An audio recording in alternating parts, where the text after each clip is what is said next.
Maybe, maybe not.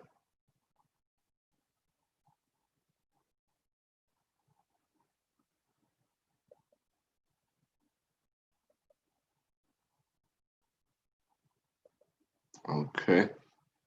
Now, what I want to do here is get back to the presentation at hand. Program, I don't know. Maybe, maybe not. Okay, good. It didn't pause the program. Now, I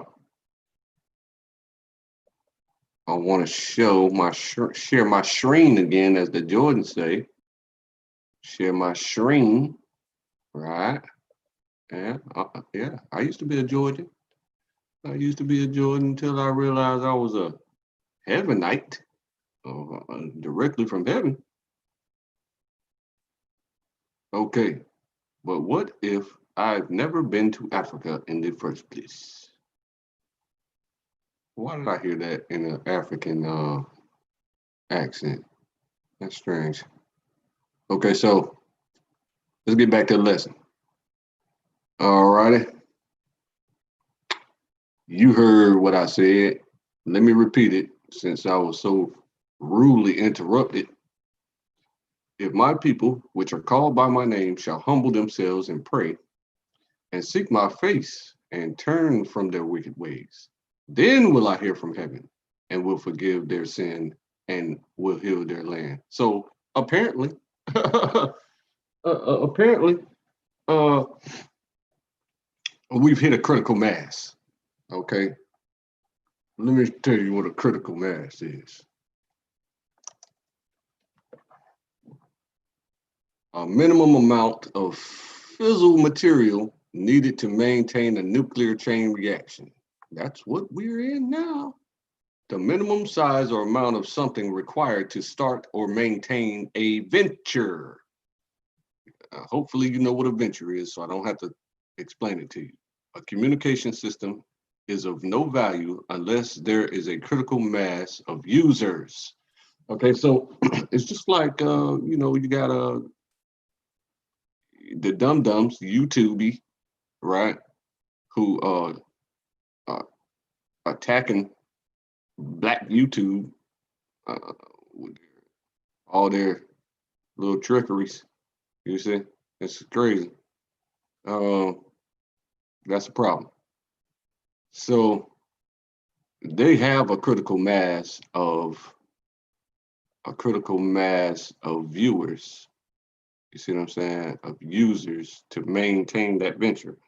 So, you know, I would prefer it uh, in light of the media blackout, but I don't need it because I have the dedication to talk about these exact same thing for many years. And what happens is um, stars who have large followings and core fans. You see, core fans. You see,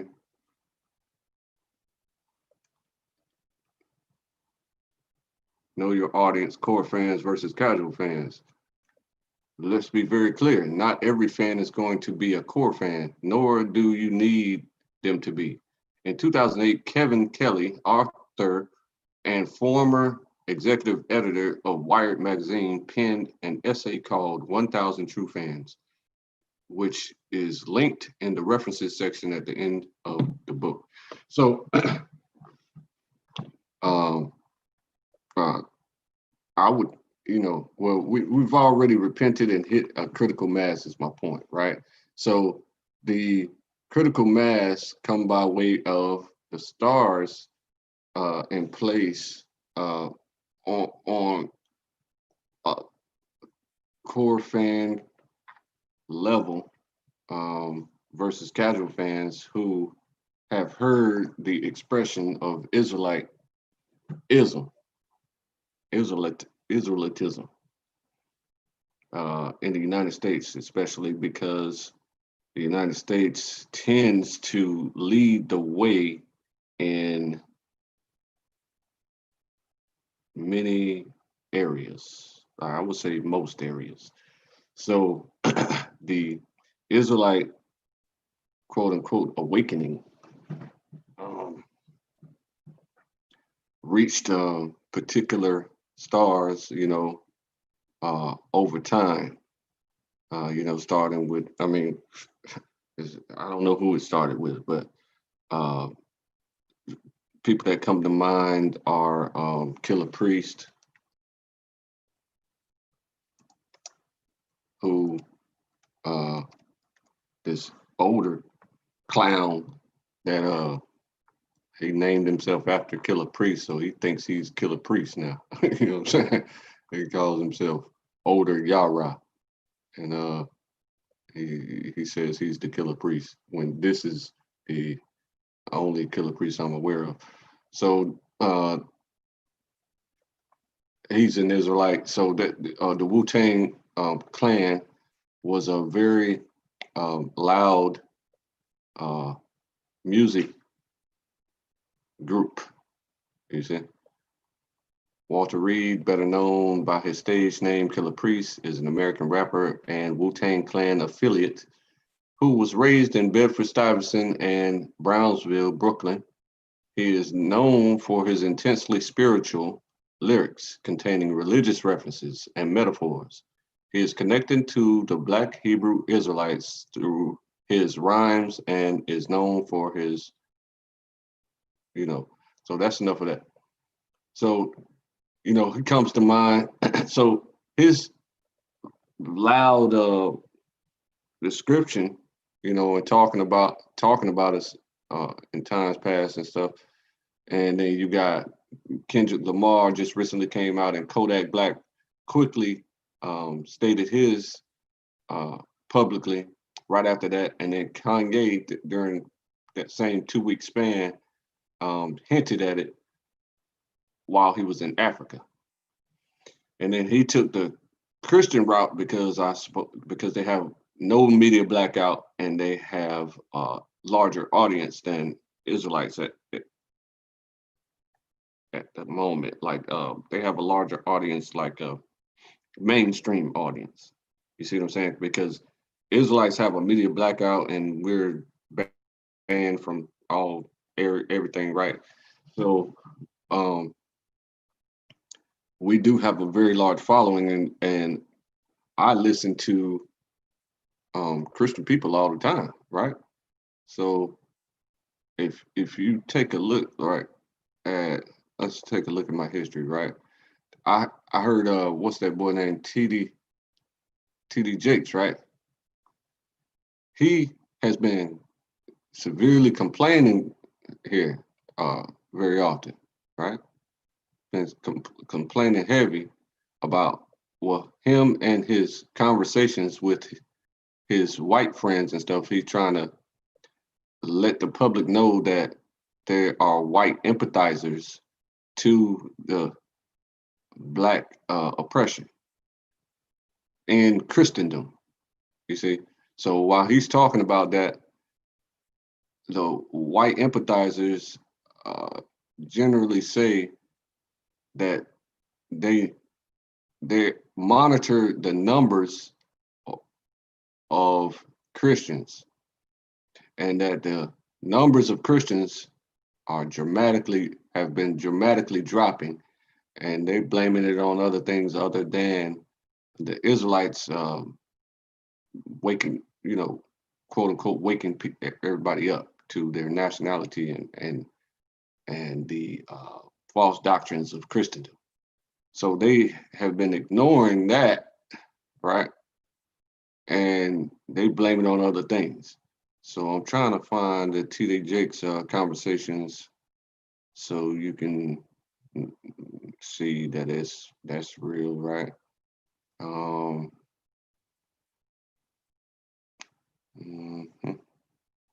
Contest update option. Okay. Let's talk about this.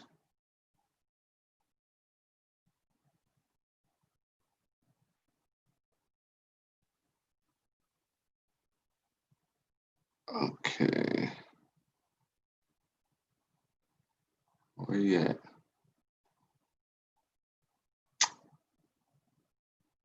Mm-hmm.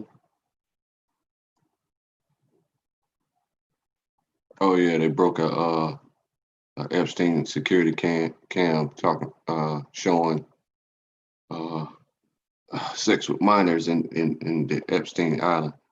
So yeah, that's another initiative that I broke years ago, years and years ago, and I love it. They're taking over.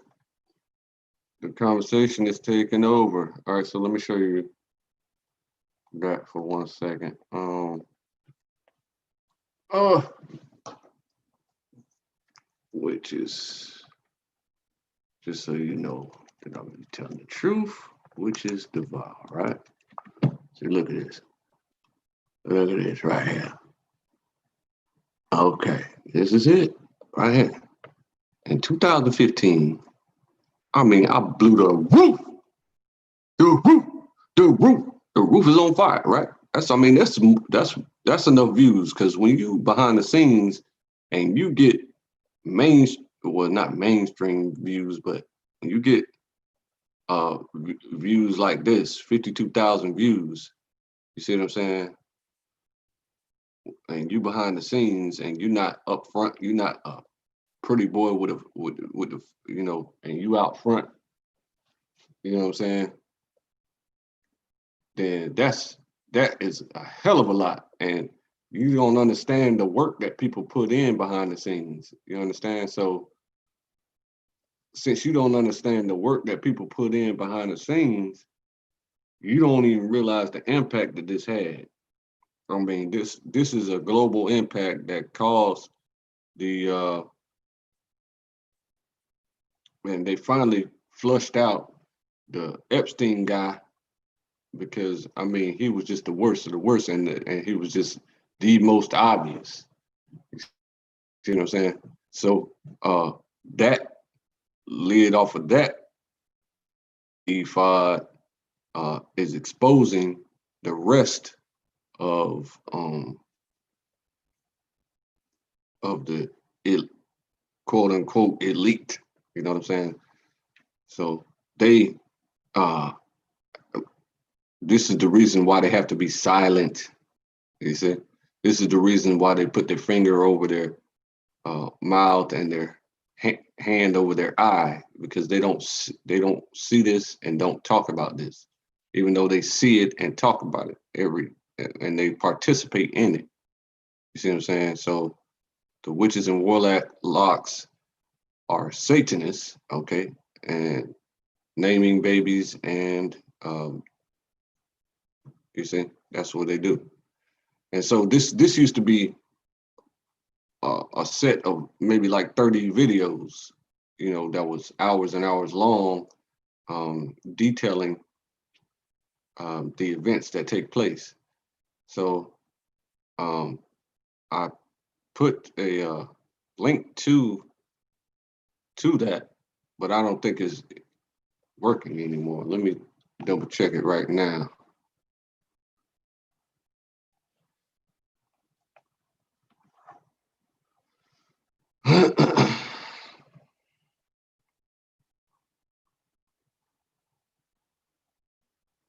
Gone. Okay, of course. It was like 30 videos, but what made me post it, okay, other than the babies need our protection, active militant protection. Other than that, in these interviews with these two young siblings, they exposed that the babies that they have sex with, then kill, then eat, are brown children. See what I'm saying? So copper children or black children. So so I would have posted it anyway if it was white children because just children in general need need this type of active protection. And nobody really bangs on it. They're so busy banging on each other that they ignore real issues. See what I'm saying? So that 50,000 views is the uh, largest views that I've received. So that's an epic win. Um, so I want to talk about reparations on this show here. So everybody's talking about it because for years and years, um, I've been speaking about it, and it finally reached a critical mass. So the critical mass is the core fans, and the core fans do so much work behind the scenes that it's ridiculous. So since 2000, I want to say 15, but let me double check here. Let me double check here. Uh, yeah, group created on January 8th, 2015. 2015. You see, so I just recently changed the name in December from uh, reparations for reparations for African Americans. That's the original title of it. It's called. It used to be called reparations for African Americans. Then I changed the name upon somebody in the group saying that that's improper speech. Reparations for African Americans. The for negates the African Americans. So she said to change it to reparations to African Americans. So I changed that in June 23rd, 2019. Then I changed it to include Native Americans. Changed name to reparations due to African Americans and autochthonists, who are the original Americans. And so that's been established and proven by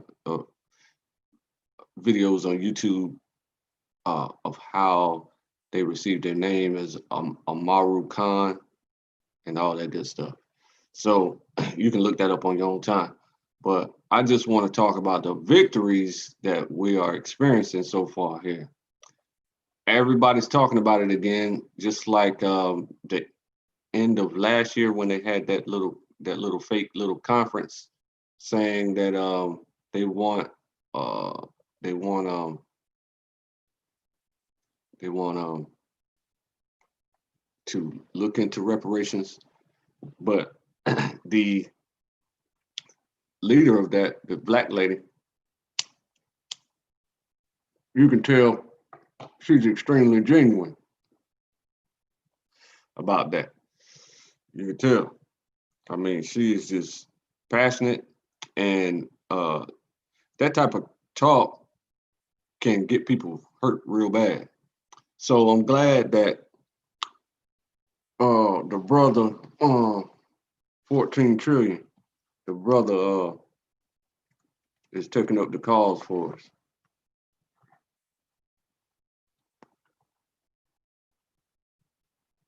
Bob Johnson. And he said he's been talking about reparations since 2019. That's why I literally shared that I've been talking about this since 2015, because it finally got to the right mouthpiece for the public who is respected enough to call for reparations and get everybody to move and get everybody to act. See what I'm saying? So in a media blackout, that's what you got to do. But I didn't know he was the right man to tell it to. You see what I'm saying? So if we sat down and wasn't banging on each other so much, we could have been figured this out a long time ago and said, man, maybe Robert Johnson can speak for us. You see what I'm saying? And make the call, you know? So like I said, this is far from the end game, but it's extremely important that this piece of reparations heals our land, right? It enters into our economy, the Black economy, and it will cause a massive psychological healing, and also cause a bankruptcy of the prison industrial complex, which is another initiative that we talk about often. Okay, so then this is why the prison industrial complex is going insane and calling on rogue cops to just murder people in order to fill up the prisons again. Prisons suing federal or state governments themselves. Bottom line, good luck if you want to sue a public prison. No, surprising truth about suing. No, that's not what I want. Nope. Prisoners sue. Nope. Federal inmates in Alabama. Nope. That's not what I want. Death row inmates sue. That's good. All that's good. Private prisons sue states for not having enough prisoners. See what I'm saying? So what they do, they go and recruit their race soldiers, as Tariq calls them, to go out and cause mayhem. So 5 years ago, that's when you saw the uptick of the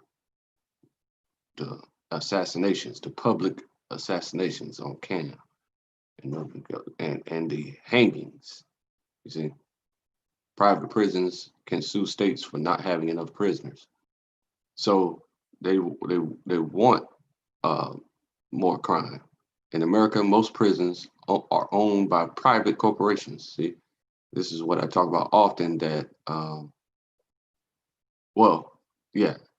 private corporations. I talk about how when slavery was transferred from private ownership to public ownership to the state, okay, in America. And then over time, it was relinquished back to the Confederacy, back to private ownership, which gave them a ton of power. You see what I'm saying? And it emboldens the Confederates, and they do what they do against Black people because they just have natural hatred towards us. Private corporations like to make money, lots of money. Empty prison beds do not make money. So many states are being urged into contracts with the prisons, pledging to keep the prison anywhere from 70% to 97% full at all times. So where does the average person come in? So as you can see, they made agreements with the states, the governors of the states, to cause more crime. How? By destabilizing the Black economy. And who do they want to see in prison? Black people.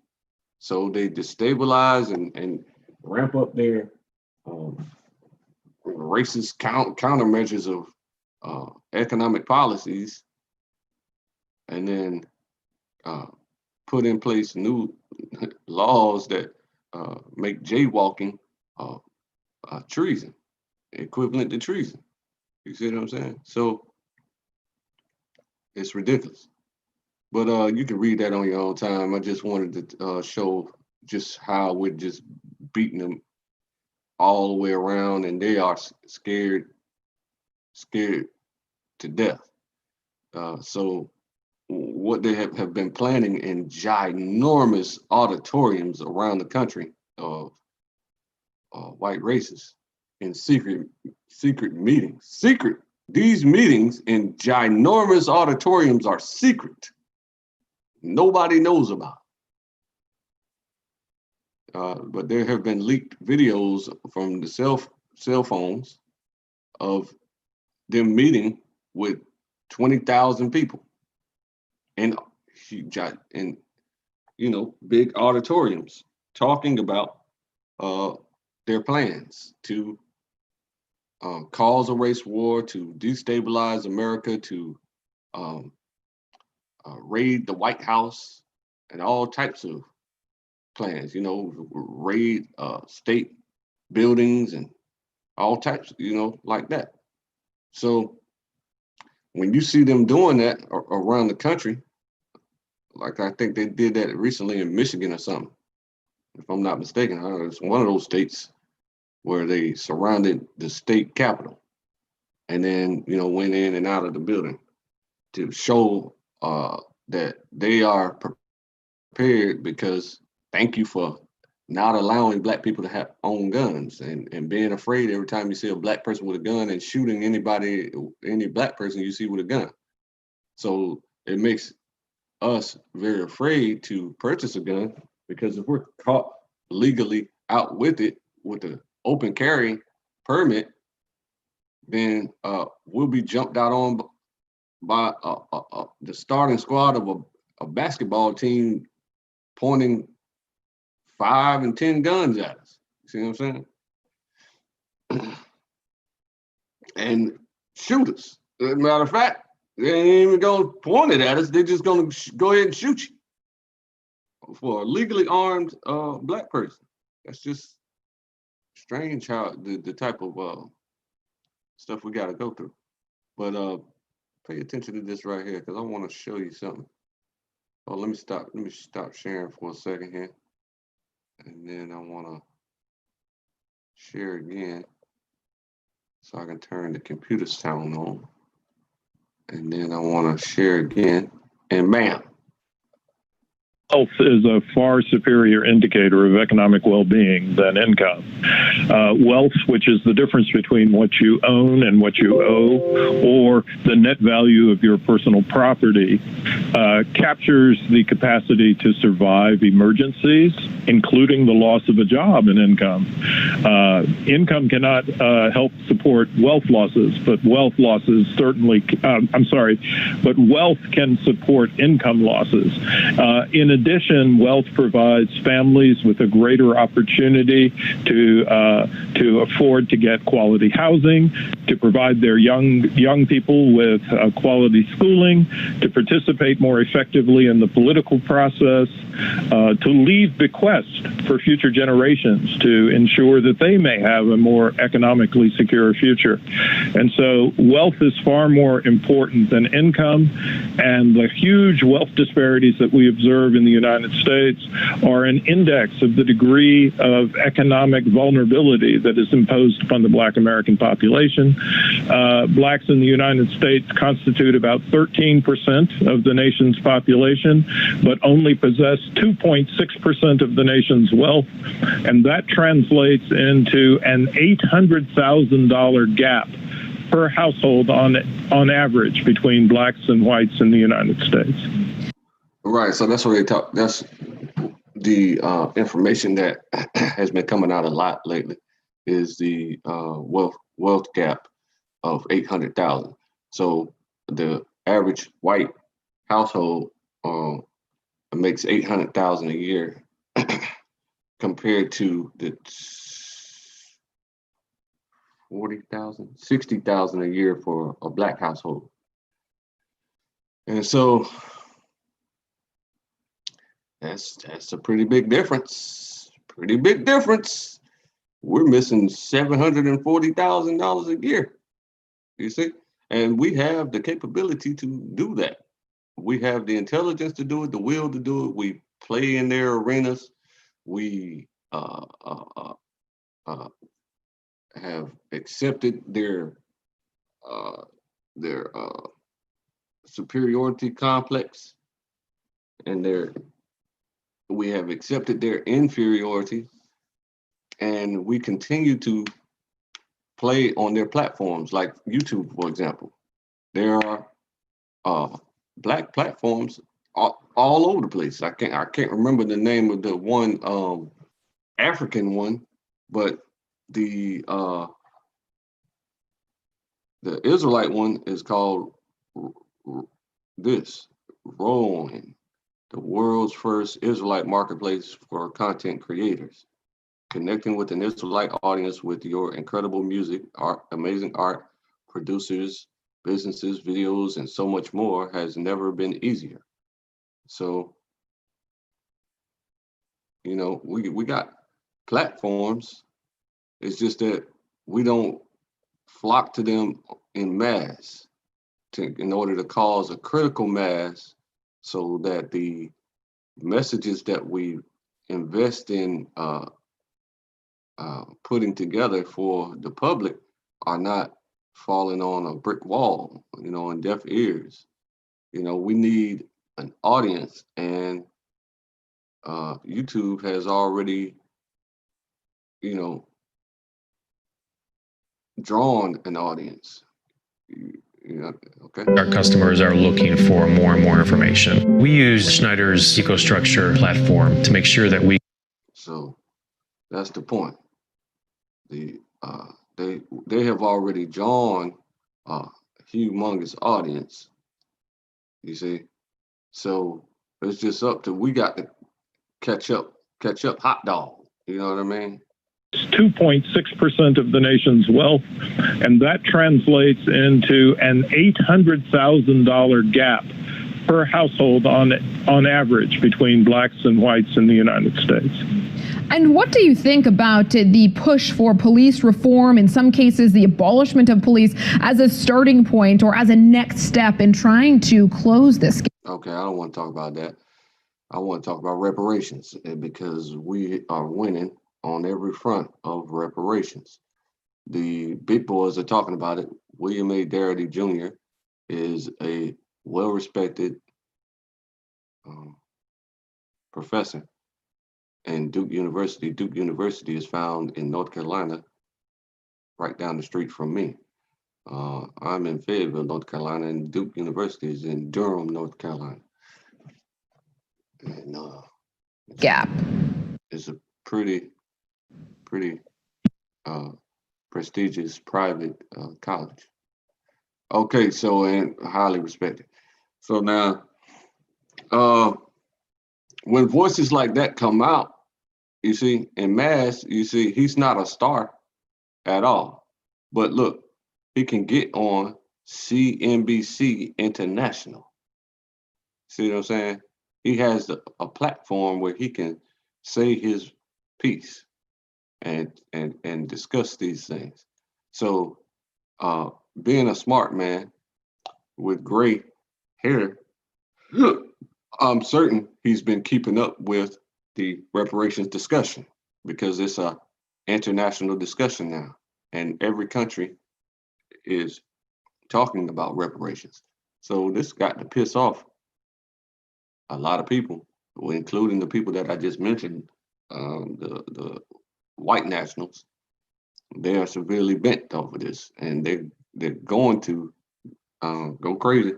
They're going to come out, just as they've been catching many militiamen at their peaceful rallies.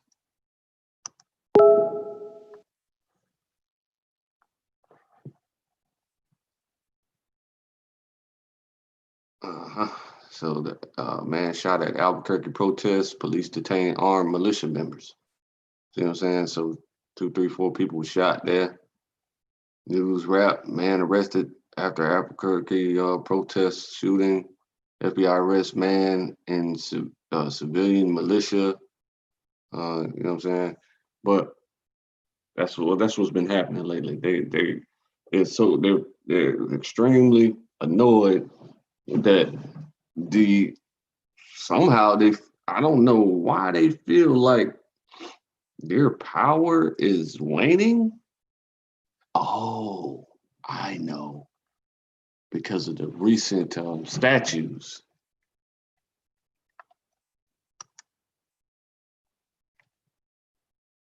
Yeah, so that in the U.S., see what I'm saying? Look at this, 16 hours ago, Spirit of the Confederacy statue removed from Sam Houston Park to be relocated to Houston museums. Yeah, so they moving these ancient artifacts, for lack of a better word, they're ancient relics that don't deserve a place in the public view at all. They don't deserve to be around. Get them out of here. Albuquerque statue of Spanish conquistador. A conquistador? Really? The conquistadors conquered Mexico or a Mexican. See what I'm saying? And they slaughtered everybody. And then took every little kid that they could find back to Europe and had sex with them, killed them, and ate them. That's what just their nature. That's what they do. See what I'm saying? So that's a problem. But you got them all out in the open, looking like a fancy piece of artwork to be honored. You see what I'm saying? And another thing, they call military bases hallowed ground. They call the American flag sacred, as if these locations are holy ground or something. Holy. Why are you calling them holy? It's so strange to me. I guess by the technical definition of holy being separate, and it is hard to get on military bases nowadays. Congress debates the removal of Confederate statues, plural. So the I'm talking about the militiamen all over the country are losing it. Confederate statues in Houston parks to be removed on Juneteenth. They committed treason. The Confederacy committed treason. Pelosi calls for removal of Confederate statues.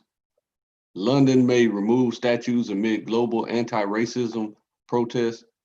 So, man, this is driving these people nuts. That's their history of treason against the country. But see, the reason that the Union or the United States, the Union States, right, have accepted the Confederacy as Union States. So they must honor their truce. And I haven't been able to find I haven't even looked for the documents that record their truce and their agreement in the truce. I don't even know what to call it, what to look for. Let me see, Civil War truce. Let's look that up. Civil War truce.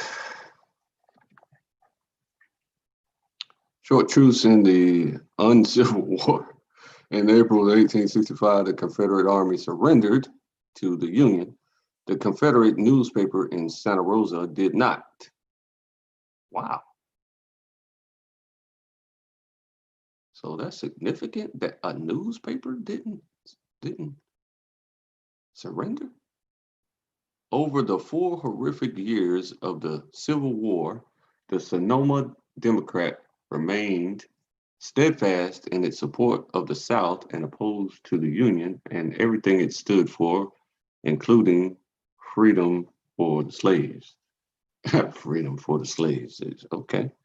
CivilWarTruce.com. Nearly 600 Catholic sisters across the United States served as nurses during the American Civil War.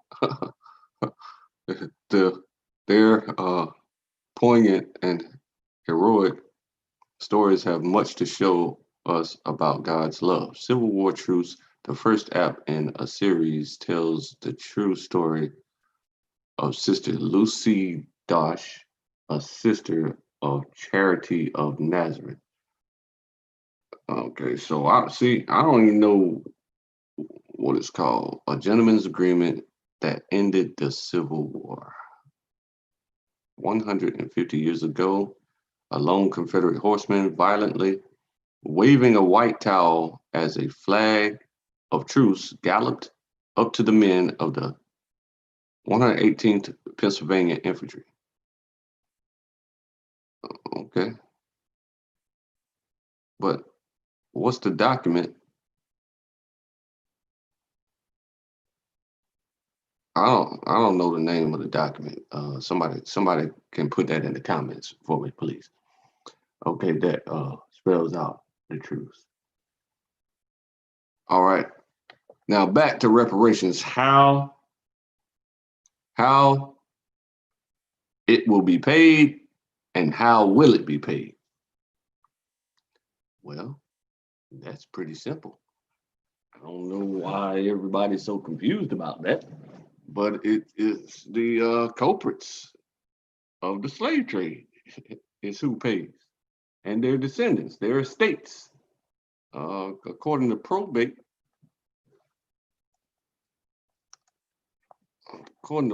law, right? It's what people don't seem to get through their thick skull. Okay.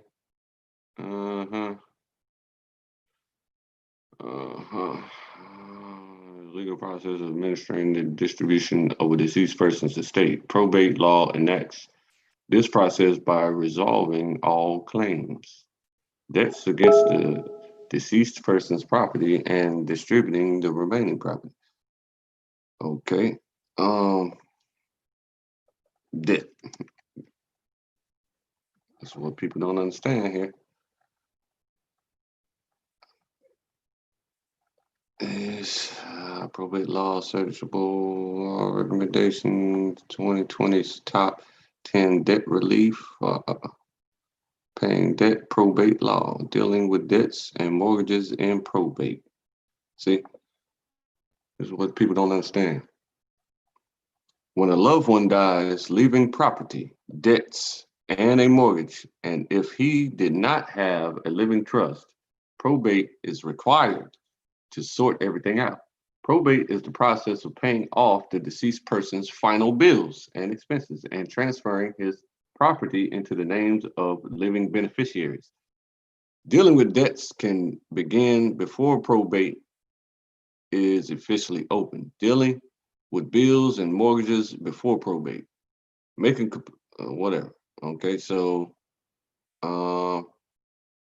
dealing with bills, mortgages, and probate.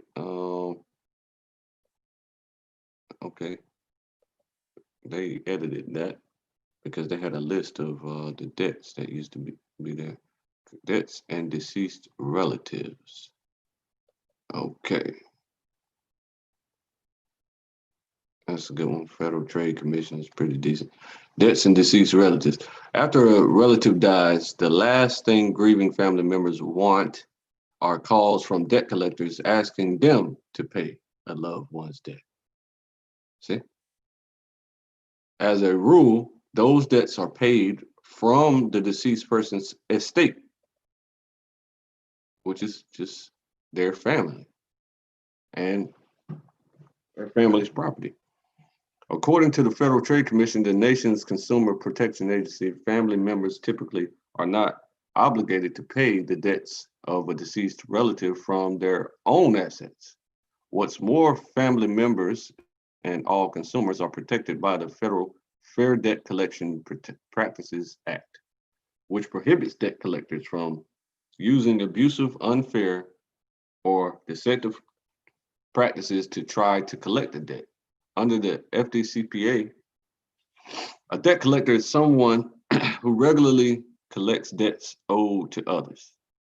This includes collection agencies, lawyers who collect debts on a regular basis, and companies that buy delinquent debts and then try to collect them. Does the debt go away when the debtor dies? No. See? So if I were to stop there, people say, see, I got you. I got you. We are not responsible for the sins of our fathers. That's what they would say. That we don't owe what my great-great-granddad did to your great-great-granddad. Stop it. Leave the past in the past. Mammy, be quiet. Does a debt go away when the debtor dies? No. The estate of the deceased person owes the debt. See? If there isn't enough money in the estate to cover the debt, it typically goes unpaid. But there are exceptions to this rule. You may be responsible for the debt if you co-sign the obligation or are complicit in the crime, live in a community property state, such as California, are the deceased person's spouse, and state law requires you to pay a particular type of debt, like some health care expenses, or were legally responsible for resolving the estate and didn't comply with certain state probate laws. So that's what they have done. They don't comply to owing Black people, descendants of slaves, as defined by the United Nations, not Tone. United Nations descendants of slaves. So he don't tell you that he don't want to tell you that the United Nations is the one who told us this. Descendants of slaves, United Nations Uni's 21st century producer, Mary Ferreira, script version, final duration. Descendants of slaves in a struggle for land intro. That's just talking about it. Okay. UN chief says rich nations should pay reparations for slavery. It's a worldwide conversation. And so I don't know where these Black people who are opposed reparations come from, other than them just being activated as sleeper cells. How many people in the US are descendant from slave owners? United Nations, let's see. UN panel says the US owes reparations to African Americans in 2016. Most slaves in America, United Nations are the ones who came up with the term descendants of slaves. Just 15% of white participants supported the idea of the US government paying reparations to the descendants of enslaved Black people. Okay. So now, it's just like they have countless benefits for descendants of Confederate soldiers, right? See what I'm saying? The descendants of Confederate veterans is open to male and female descendants of soldiers, sailors, and government officials that served in the Confederate States of America. Join us in our effort to preserve and protect our Southern heritage by honoring the memory of our ancestors that served the Confederate States of America. Isn't that just utterly ridiculous?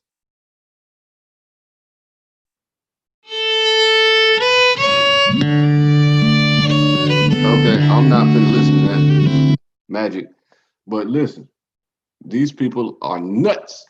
And so the descendants of Confederate veterans have, they get paid by the government, sons of Confederate veterans. So, they were injured in the war, they lost the war, or they surrendered, which is similarly to a truce. See what I'm saying? And so they receive benefits. They receive reparations to this day. To this day. To this day. They receive benefit. See what I'm saying? So I don't get where they be coming off, where Black people come off out of woodworks with no information, being wicked as they can possibly be, and they liars on top of that. and say that reparations is not due to descendants of slaves. They were the absolute most injured party in that whole scenario of the war itself, where they uh, locked their slaves in the barns and burnt the slaves to death.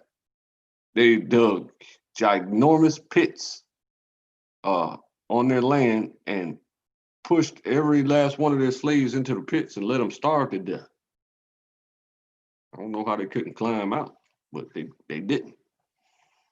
So that's the, I mean, our experience is unique in all of the families of the earth. I mean, we just went around building everybody's kingdom from the Israelites I'm talking about. We, throughout, since we were born around 2000 BC, we have built and refurbished everyone's kingdom in the face of the planet. That's what we did. And so throughout our stint in Africa, which was classical Israel was a part of Africa up until recently when they built the Suez Canal, and then they started calling it the Middle East. So that timing was 2,000 years. Then we escaped and went in all directions, and a lot of our ancestors moved into Africa when Rome came in and sacked Jerusalem. You see what I'm saying?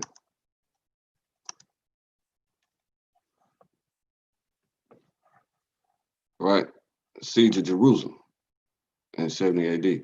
So we ran in all directions, and millions and millions of us, our ancestors, fled into Africa and stayed there for another 1,400 years until the dummy,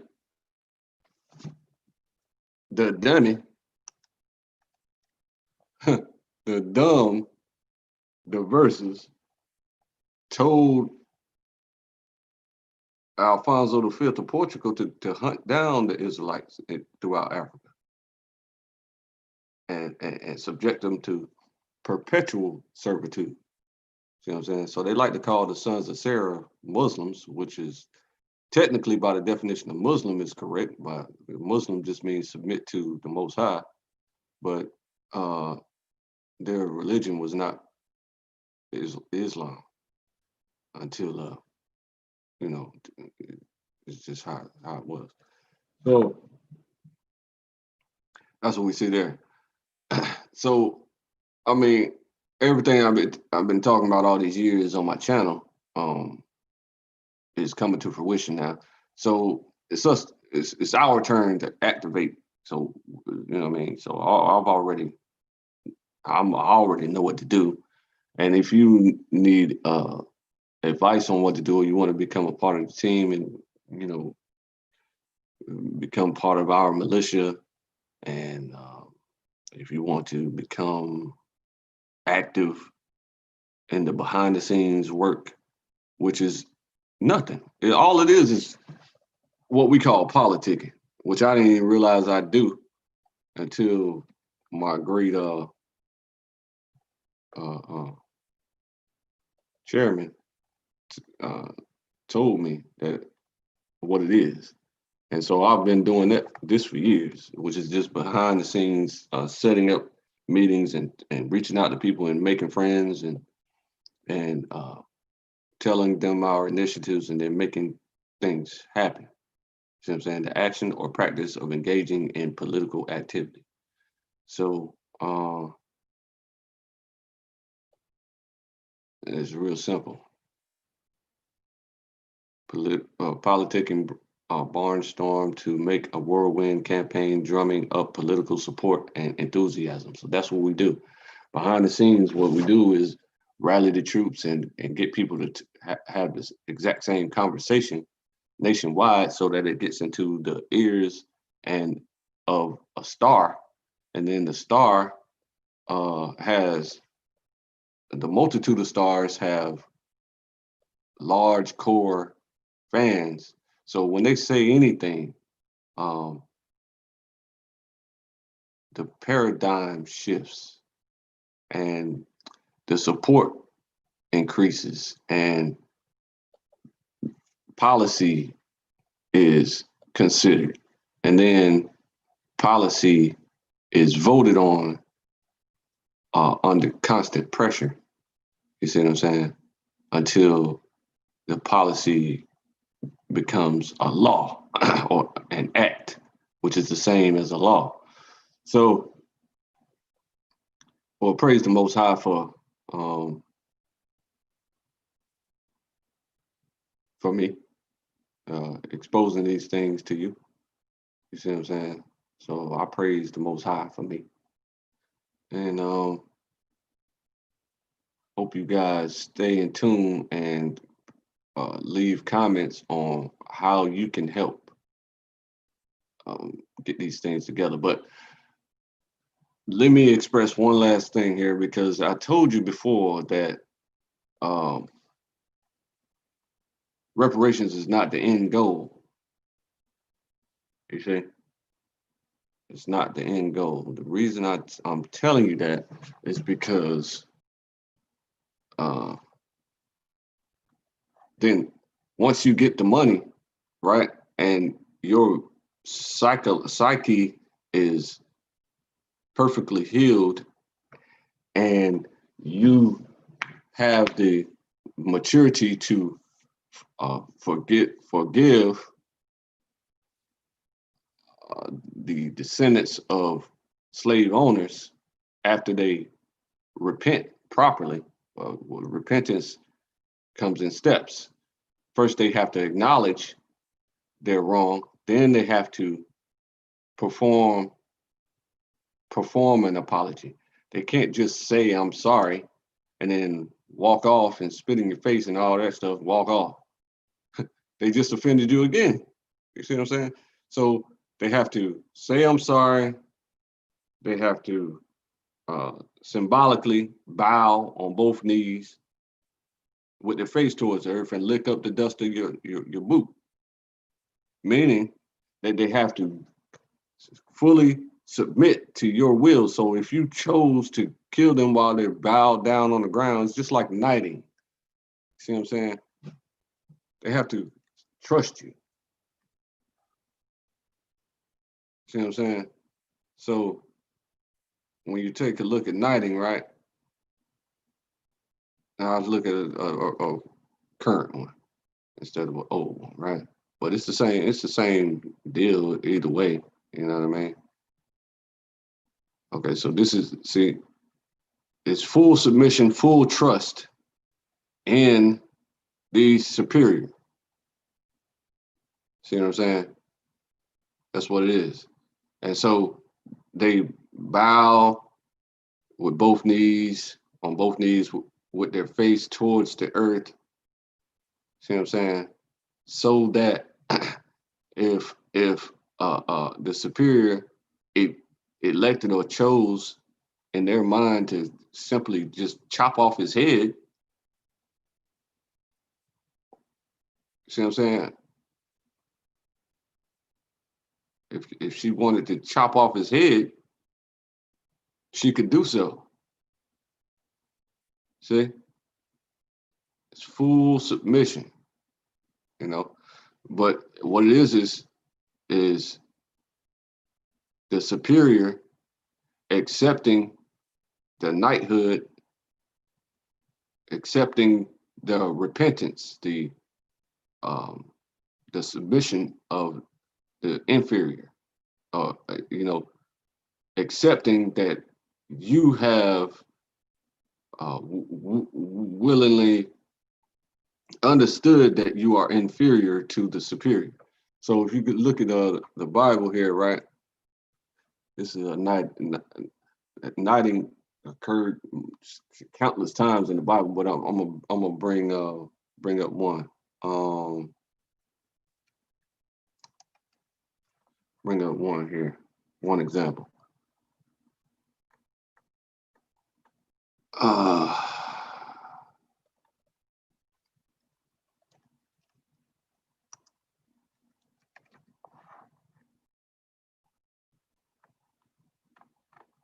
right. Okay, so it was a Canaanitish woman um, who understood her inferiority to Israelites. Uh, she's also called a Greek. You know what I'm saying? So she's, you know what I mean? So she was clearly had to be a white woman. You know what I mean? And her husband was most likely an Israelite. And this is a reason that this is one reason why Jesus found sympathy on the woman's daughter and healed the woman's daughter, because the woman's daughter was most likely an Israelite. So she came and begged for his help multiple times, and the apostles were saying, please send her away, get her out of here. And then she finally got around the apostles and spoke with Jesus directly. And Jesus didn't, it completely ignored her and just kept it moving. Then he finally answered her and said that he's only sent to the lost sheep of the house of Israel. He's not here for you. He's not here for the Canaanitish Greek woman. You see what I'm saying? Cries to keep away. He answered, said, but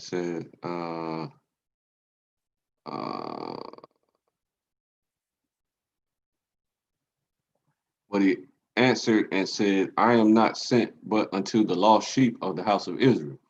Then came she and worshipped him, you see, on her knees, saying, Lord, help me. But he answered and said, it is not meet to take the children's bread, the Israelites' bread, the bread of the Israelites, and cast it to dogs, or the Canaanites. So the canines. So that's what or the Romans. You see what I'm saying? So this is an example of being knighted, or accepting her inferiority. So she worshipped him, you know what I'm saying? And then she said, that's a fact. She said, that's facts, Jesus. She said, that's facts. Yet the dogs eat of the crumbs which fall from their master's table, accepting her inferiority and accepting his superiority. Then Jesus answered and said unto her, O woman, great is your faith, be it unto you even as you wilt. And her daughter was made whole from that very hour. So this was a very quick episode, and then he left and came near into Galilee. He just, I was just super fast. It's just something quick that he could deal with. And he finally decided to deal with it, most likely for the case of the daughter who was suffering. So that's what you see in the knighting ceremony, and so this is how public servants are supposed to show themselves. Public servants are supposed to serve the public. So I'm saying those working at all levels of government, including local, state, and federal, are often referred to as public servants. Public servant professions include police officers, judges, and firefighters, as well as jobs that keep the government operating, such as accounting, finance, information technology, and logistics management. So these people are supposed to understand that they are inferior to the public. Public servants are supposed to understand that they are inferior to the superior public. So whenever you see the protests and the freedom fighters, today's freedom fighters out fighting for justice, the public servant recognizes the superiority of the public and concedes each time that they see a large mass and number of people in one agreement with each other. You see what I'm saying? So they're agreeing on certain things. This is why the narrative is so important, because just like your boy Trumpet, the last Trumpet, said today that he changed the narrative a bit whenever he discussed policing. You know what I mean? So even though everybody's up in arms about this, he understood to clarify the narrative in a way to say that everybody wants police, but they want police to be held under the same standard of law and order. So the police are not above the law and don't deserve to break the law at any time, any moment that they choose, because they're scared to death and pussies and uncomfortable. You see what I'm saying? They can't just arbitrarily decide to break the law anytime they want to. They should be held to the same standard of law and order. You see what I'm saying?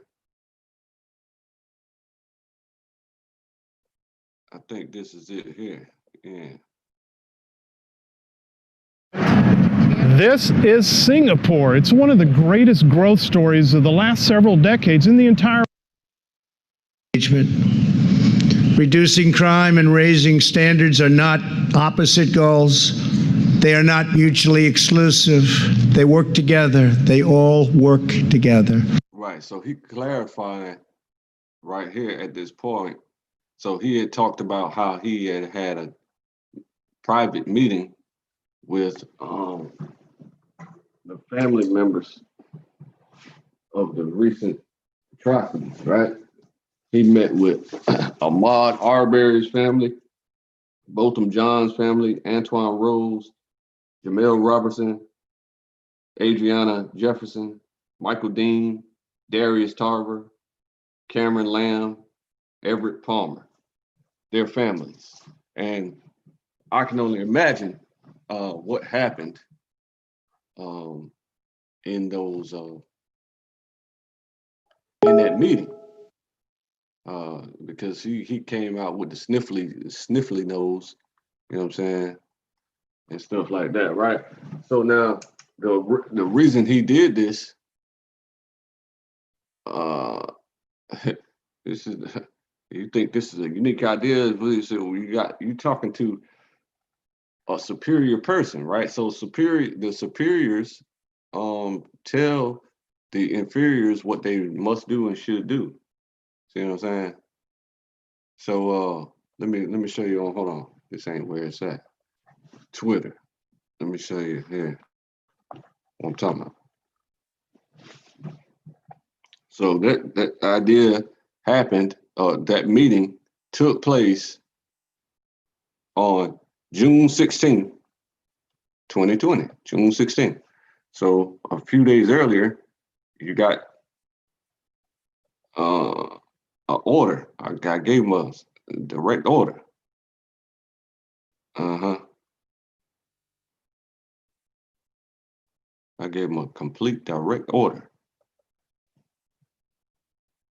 And they must follow our orders if you know what you're talking about and you're saying things lawful and legal and not disrespectful. So here's the order here.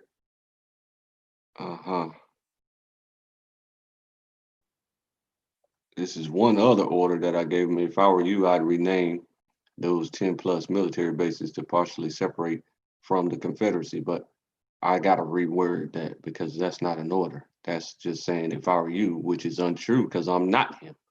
So he can easily just disregard that as a rant. Okay, Planned Parenthood, abortion, okay, endorses, yeah, so that's a problem. Okay, stop deleting my messages. All right. So yeah, right here, Is that it? Yeah. Yeah, this is it. Hold on. First of all, I gave him the understanding because he's pissed that the Confederate statues are being taken down too, because he's unaware. You know what I mean? His granddad and all them people came from Germany, so they don't know nothing about no American Civil War and all that stuff, and you know, they don't. It's none of their business. Basically, they're immigrants. You see what I'm saying? So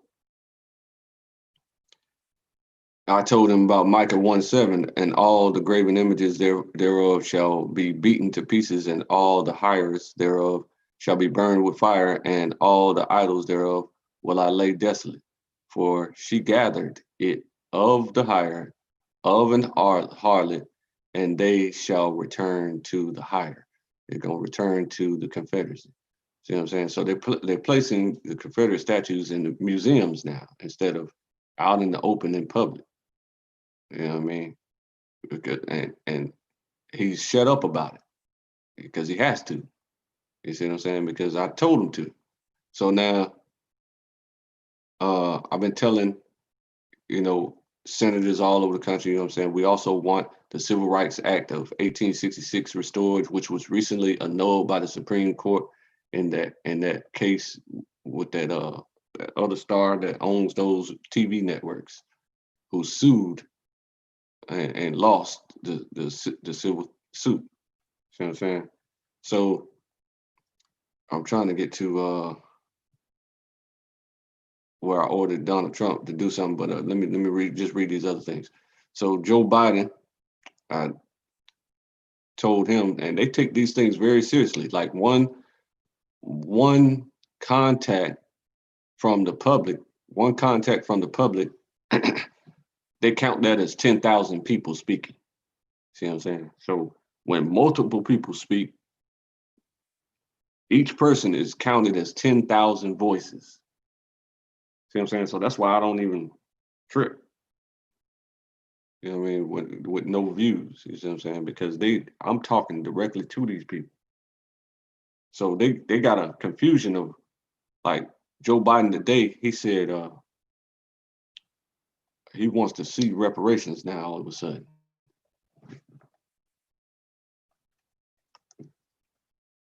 First time ever accepting reparations.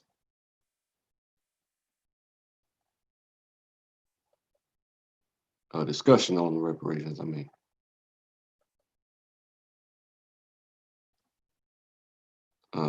Urges, okay, so Ed Gordon, another star, urges Joe Biden to support reparations for African Americans. And he responded. Ed Gordon asked Joe Biden about reparations in NAACP town hall meeting, and Joe Biden responds. Mr. Biden, we're at 16.9, almost 17% Black unemployment. Latino unemployment is at 17.6. Last statistics of the Labor Department. Let's do a hypothetical and say that you are elected, you get people of color's unemployment down to single digits. Most people are working, they're happy. Bob Johnson recently suggested that the African American community should see $14 trillion in reparations to try to eliminate the wealth gap, because if you are employed as a person of color, you are still so far behind in being wealthy in this country. The wealth of a white family is 7 times that of a Black family. That's exactly right. I know you've said before that you want to see studies, that you weren't necessarily ready to say you were for reparations, but you'd be willing to at least look at studies. There are a lot of people who suggested that these studies have been going on for a mighty long time, and why not say now whether you would be for reparations or not? I know it has to be done now, and you know it too. Let's not wait. Let's do the study and decide whether there should be direct cash payment. But in the meantime, you know it has to be done. We know now. For example, if in fact the homes of African Americans that are the same housing that white Americans have were valued at the same rate, there'd be $154 billion more equity in black homes. That's how most white people and everyone else builds equity, builds cash, builds access to pass things on. We have to change that. We have to change. Right. So he sees it on the basis of I need the black vote, and I'm a constant gaffe artist and disrespect black people as often as I possibly can by mistake, because it's just in my nature to just consider them inferior. See what I'm saying? But he's supposed to be accepting his inferiority to the superior public. You know what I mean? This is their passion to sit out, go out in the open, be the face of politics, and move around policy the way the public decides that policy should be implemented. See what I'm saying? That's their passion. You see what I'm saying? So every single political discussion and election are simply just a popularity contest. See what I'm saying? Like not unlike a pageant. Whoever is the most popular is going to win every time. See what I'm saying? So that's why they call it the popular vote. So let me see if this thing is if I'm live on this thing. Okay, great. Yeah, I finally figured out what I was doing wrong about posting this to YouTube. Yeah, I finally. You see what I'm saying? So now I got that and a whole live chat. That's cool. Now, yeah. So back to the discussion here. Change the way in which we deal with access to housing. We have to change the way in which we allow people to be able to get in and purchase housing in the first instance. We have to. And these are things we can do. Right. See, we don't have the access to the.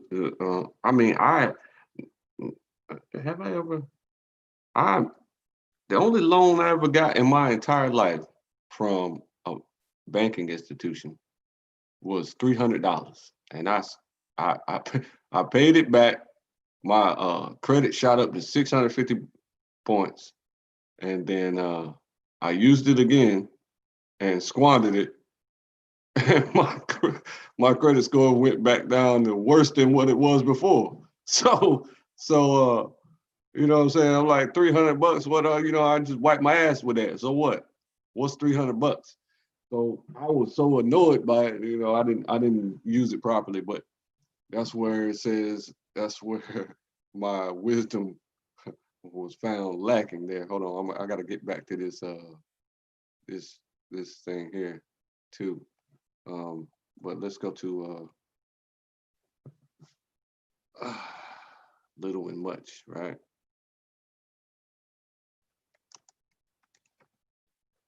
Let's do that. Show where what my wisdom was lacking. Okay. Let's see. You have so much and bring in little. You eat. Let's see. You look much. Much clothes. Much displeased. Little is forgiven. How much more clothes you? He that gathered much had nothing. And he that had gathered little had no lack. Okay, so I can't find it right now, but it's a verse in here that says, if you're faithful over a little, then the Most High will bless you with much. Meaning that you have to prudently take care of the little that you have in order to grow it into the fortunes that you see people having. So this is what people do all the time. And so they have mastered that part of their wisdom.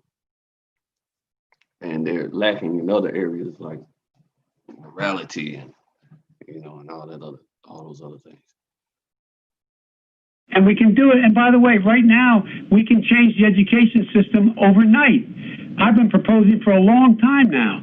So the reason he said they can change the education system overnight is because if Black people had access to capital just as freely and fluidly as white people do, I mean, once again, I have many countless examples of this in my own personal life.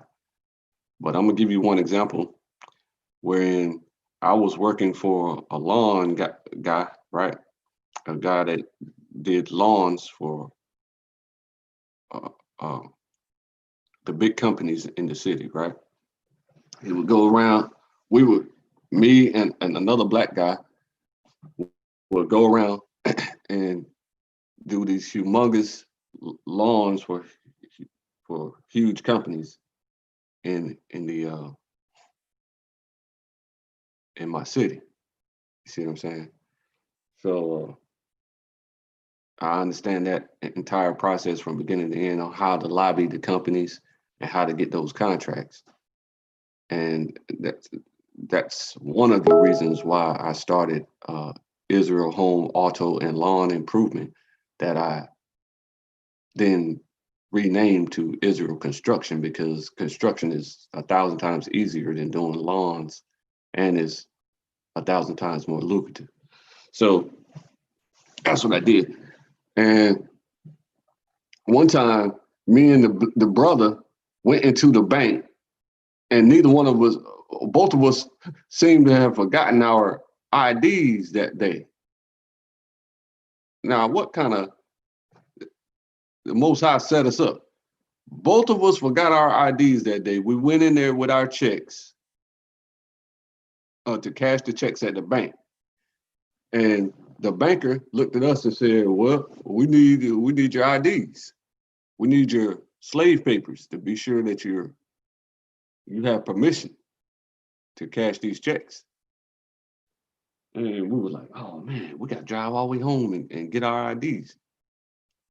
And so as we're walking out of the bank, our boss walked in and was like, where y'all got your money? Because he saw the checks in our hands. We was like, nah, they won't cash it. We both left our IDs at home. So we got to go to the house and get our IDs. As a matter of fact, he was driving us.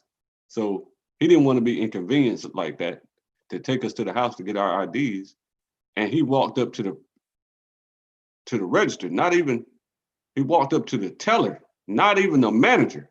He ain't asked for a manager or the owner of the building or the general manager or none of that. He just walked up to the teller and said, these guys are with me. And they cashed our checks right on the spot.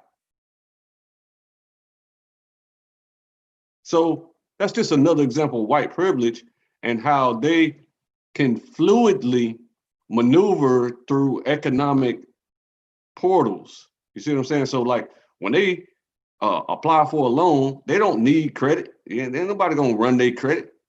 They just get their loan. See what I'm saying? I walked into, now that story that I just told you was 02, 03, something like that, right? Around that same time frame, about 04, I had a swirling girlfriend, right? And she wanted to buy me a car. So she had multiple cars and a humongous house that was paid for based on her loans and things of this nature. She had excellent credit and stuff. So with the 800 credit score and some type of pension check that she was receiving, not a pension check, but a disability check that she was receiving based on her husband dying in the military, right? So she was receiving that check. You see what I'm saying? So something like $6,000 a month or something, right? And so she could get anything she wants. So with an 800 credit score. And we walked into the bank together because I didn't think I was going to interrupt that process at all. So she goes in there and says, I need a loan for a car. Let me get it. Like she normally do. She just walked in and said, okay, I need this much money right now. Okay, you ready? The dude said, we can't do that because of my presence. See, he didn't say because of my presence, but I'm standing right there like, looking like, you got an 800 credit score, $6,000 a month you making. Your truck is paid off. Your house, you ain't got no late payments on your house. With an 800 credit score, you make way more than enough money, and you asking for something like I think she was asking for something pennies. You know what I'm saying? Like $10,000 loan or something like that, right? To buy me a car. You know that man would not do it. And that was her bank. So she ain't have the liberty to switch up her bank fast enough to do what she wanted to do in a quick amount of time. So she didn't have the energy to change her bank, build a relationship with that bank over the years and years and years and years of depositing $6,000 a month into that bank so they can see that she got the money to pay for any type of loan that she comes in and asks for. So she decided not to do that and take her own money from her check to buy me a car. But look what happened. She has the ability to get the money anytime she chooses, but because I was there in her presence, she was not even allowed to get a loan. That kind of stuff is highly annoying and stressful, bro. So y'all gonna have to pay it. I promise you. I don't care where it comes from, but I'm gonna tell you who can pay it.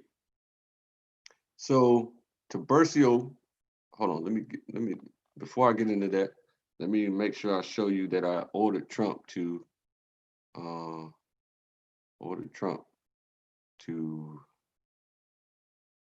deal with the families that he named in that meeting on the 16th, June 16th, right?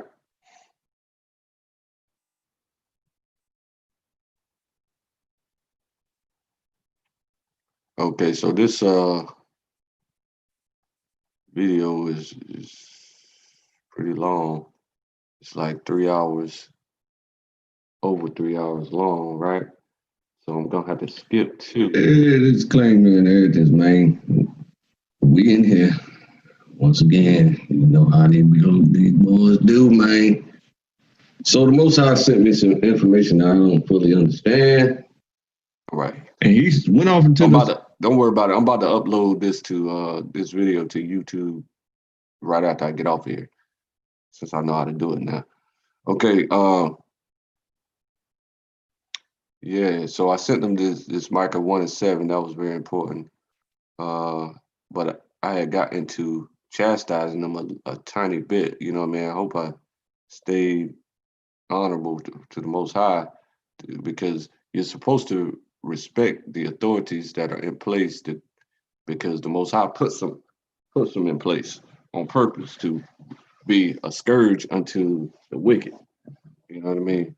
And to maintain law and order. So that is the ideas of the whole Babylonian system, is that order is king.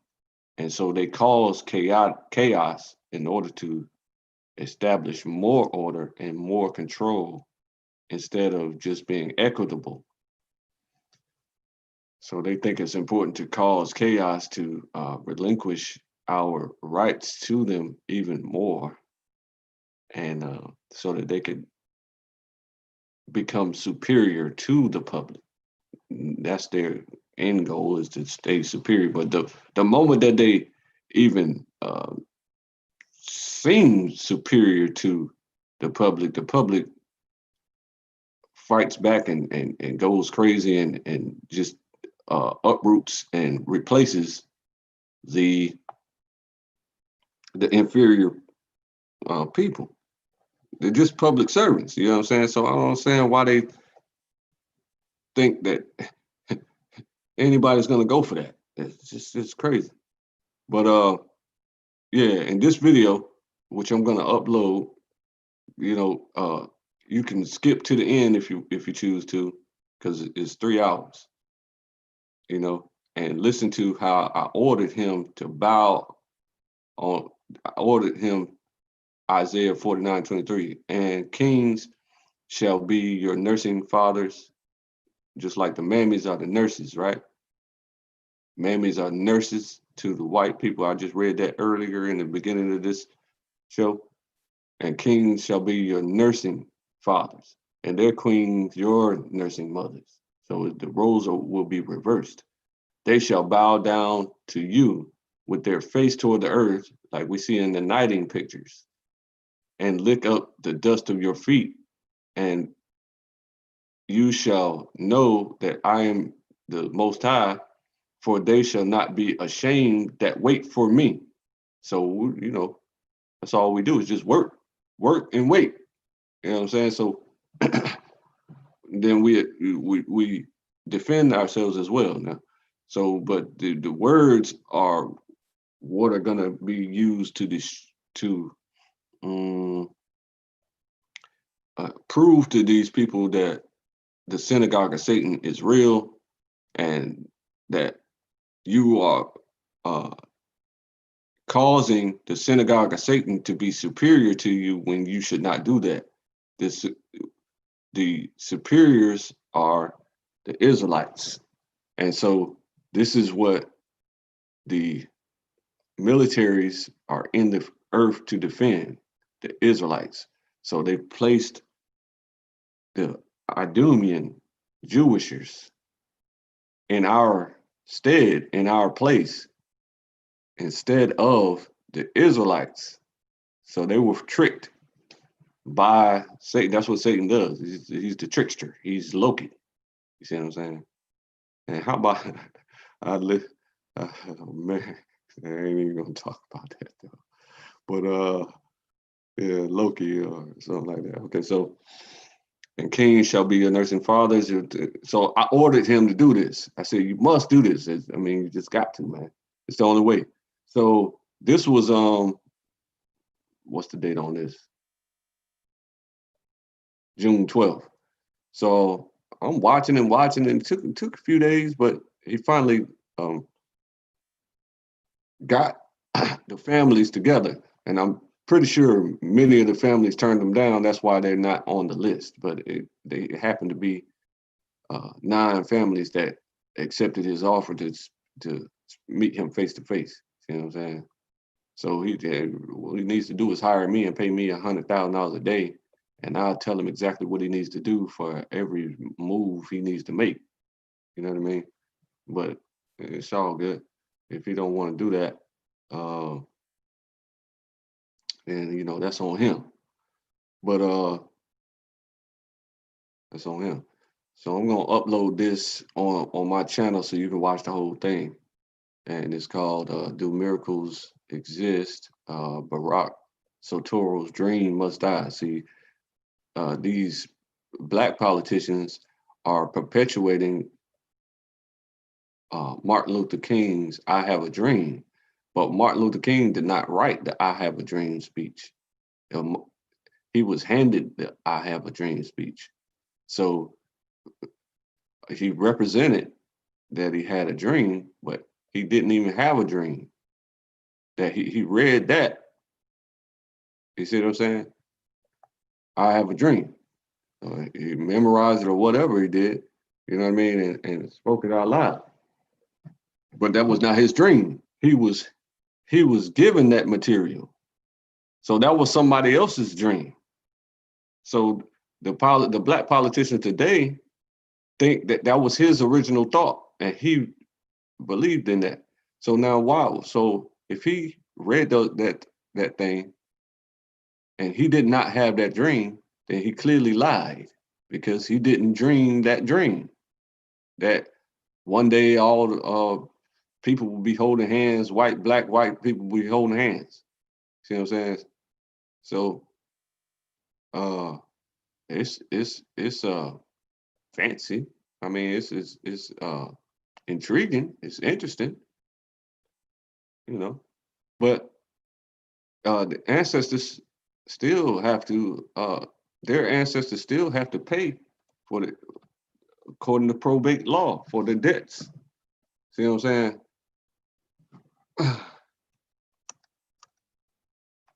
So even though that dream that he was handed to read appears to be happening today, right?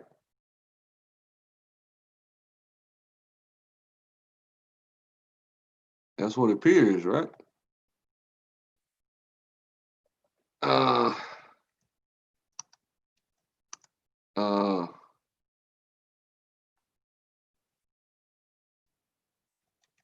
even though that appears to be happening, right? It says here.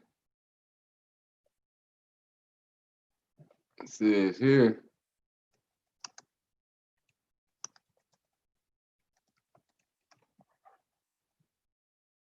See, they like to reword things. So that okay. So Proverbs 11:21. Though hand join in hand, I have a dream today that uh, black boys and black girls and black, you know what I'm saying, and white boys and white girls be holding hands. Though the hand join in hand, the wicked shall not be unpunished. But the seed of the righteous shall be delivered. So we're holding hands together, but one will be delivered and one will not go unpunished. Or in other words, will be punished. Everyone that is proud in heart is an abomination to the Lord. See what I'm saying? So although I completely, absolutely adore, I'm black, I'm proud, the anthem of today. They hate me because I'm black. They hate me because I'm proud. They hate me because I'm black and I'm proud. I absolutely adore that anthem and how it sounds, but it's not according to knowledge. You see what I'm saying? Because that's why I don't call myself a lion, because a group of lions is called a pride. I'm not finna be a coexist with you. No, it's not gonna happen. Everyone that is proud in heart is an abomination. Abomination is equivalent to being gay in the Bible, according to the Bible. See what I'm saying? So everyone that is proud in heart is equivalent to being gay, according to the Bible, to the Most High. Though hand join in hand, he shall not be unpunished. You see, the proud shall not be unpunished. Which are the tares? The tares stand tall. You see, and the weak bows. So let me show you that. And abomination. So look, show you the images here. See, they look identical, right? See, the weak does this number here when it matures. When it's mature, when wheat is mature, this is what happens to it. It bows over, it leans over like that. So me ordering Trump to mature will prove that he's a wheat and not a tear, because a tear stands completely tall. A wheat doesn't never lean. A tear never leans. It never bows. See, a tear never bows. Wheat, when it matures, it starts bowing with its face towards the earth. You see, it starts looking towards the earth. See what I'm saying? So that's why we're spoken to in parables in the form of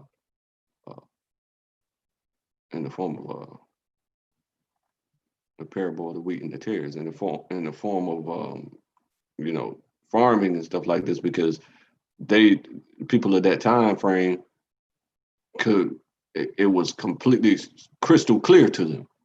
You know what I'm saying? That was, that's like comparing, like if I were to use a parable today, say, say something like LeBron James, right? Or Michael Jordan, or whoever the new best of the best of the best is, right? And compare it to a, a, a high school player that nobody ever heard of. You see what I'm saying? And it didn't go to, it doesn't have a chance of going pro, right? So that's an understandable parable for today. So he spoke in farming terms for them, because that was just a natural way of living that people imagine would never leave, because people always need food.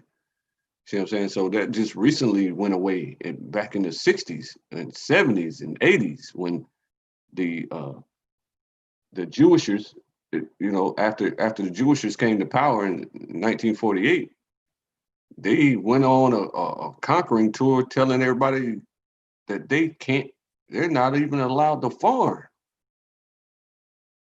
And so it went from you're not allowed to sell what you grow in your yard across state lines to you can't grow anything in your yard at all. So when you give them an inch, they take a mile. So that's the direction that's what we be saying. You keep taking more and more and more liberties instead of restoring and making whole and allowing us to live how we live. You know what I'm saying? You just keep conceding power to the Jewishers, because they're just murderous, ravenous, crazy people. See what I'm saying? You're scared of them. We're not afraid of them at all. But the victory is here. I mean, it's only a matter of time. I mean, once it gets to policy level, it can't be turned down at all. You can say if a battle in the court can be turned down, because you don't know how to talk in a courtroom, in a court setting. So, but the policy is always public opinion, and public is superior to a public servant. They serve us. See what I'm saying? So we tell them what to do. I don't know why Ed Gordon asked him what he thinks or what he should do. What do you think about this? Should we do this? And should we? I mean, like, why are you asking them? The superior don't ask an inferior, how do you feel about my initiative? See what I'm saying? So we don't ask them nothing. We just send orders to them, and they have to obey if they want to remain a knight. You see what I'm saying? So that's enough of this rant here. You know what I mean? I just wanted to get. Oh yeah, I haven't even showed how it will be paid. So Obama earmarked $14 trillion in gold back in the day while he was the president.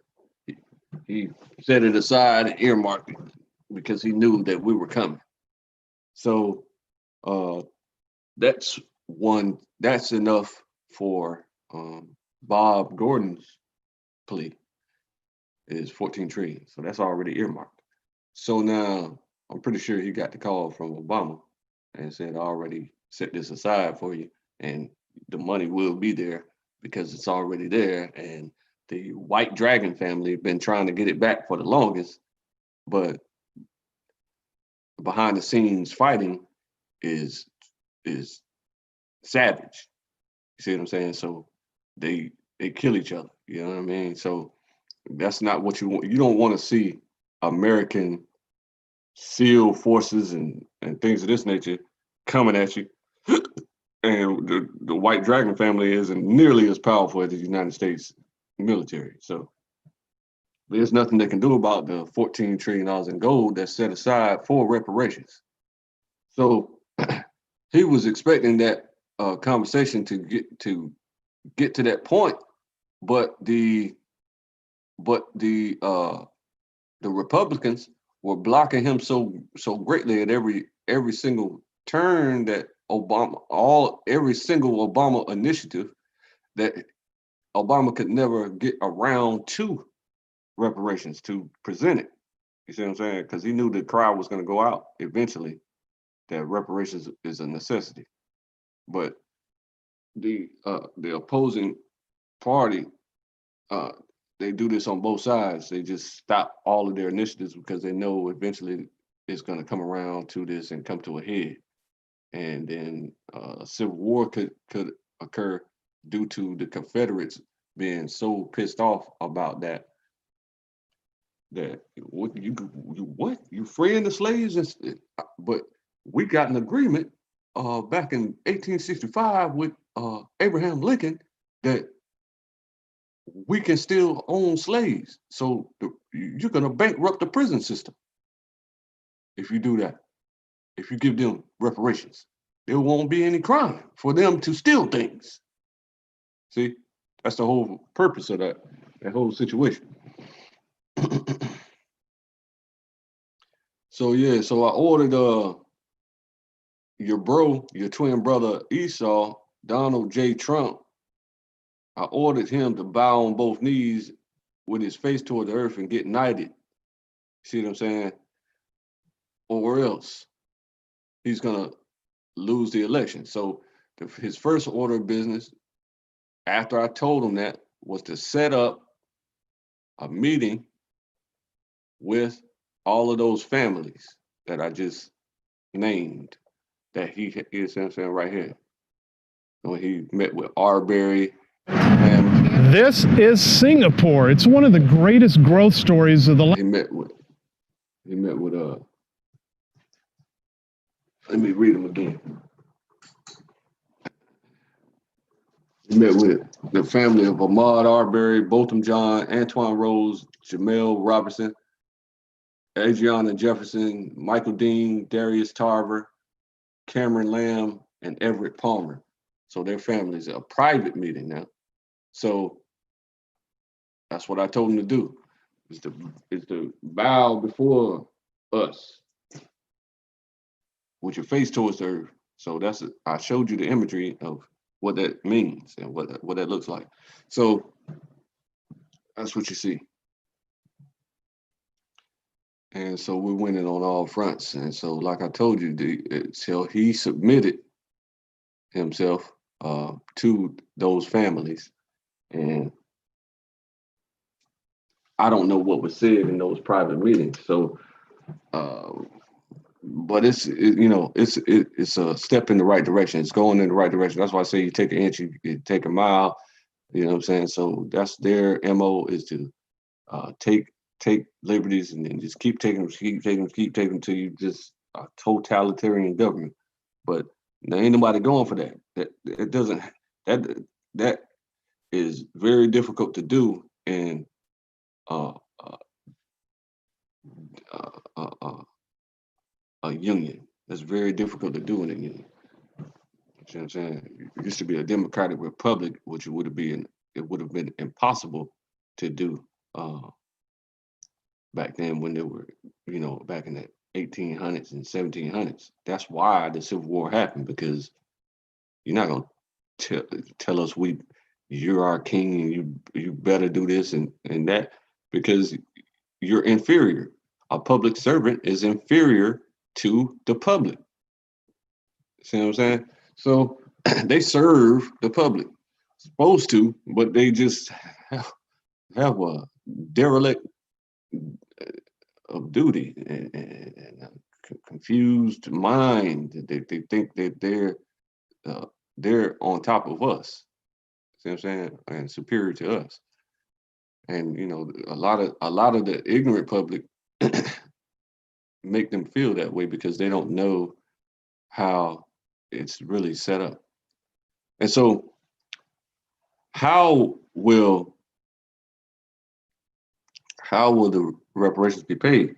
So the $14 trillion is already set aside by the Obama administration, and it's in gold. So that's guaranteed to be issued in bonds.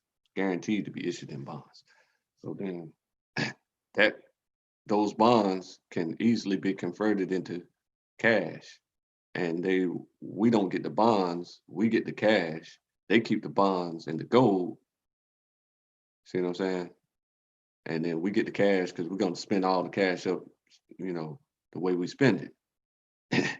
And they get to keep the gold and the bonds that they can then recoup the funds of the reparations that they just issued to the public.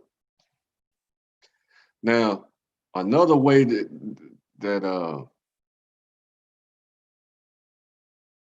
our initiatives can be paid by the young bull that you know pays attention to me and makes things happen, right? So he's inadvertently on the team. Oars. I've brought this man up many times, but see, his plan is much more than 14 trillion. You see, so it's where's it at? It's well, at any rate, I know it by heart anyway. It's 1.2 quadrillion. So you got, you know what I'm saying? So you got, look at this. Hold on. 1.2 quadrillion. I just want to show you. Divided by 14 trillion. Let's see if Google's smart enough to know what that is.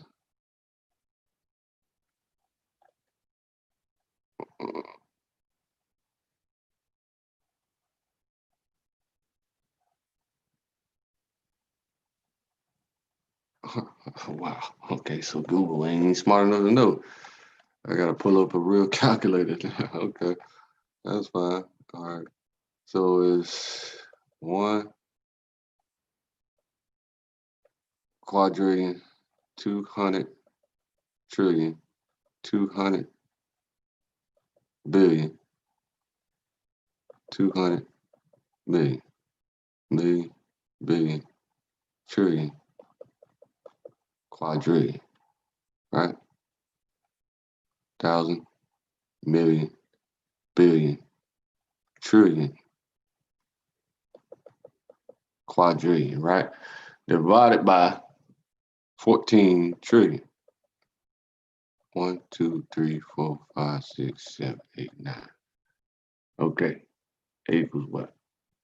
875,714. So what I'm showing here is that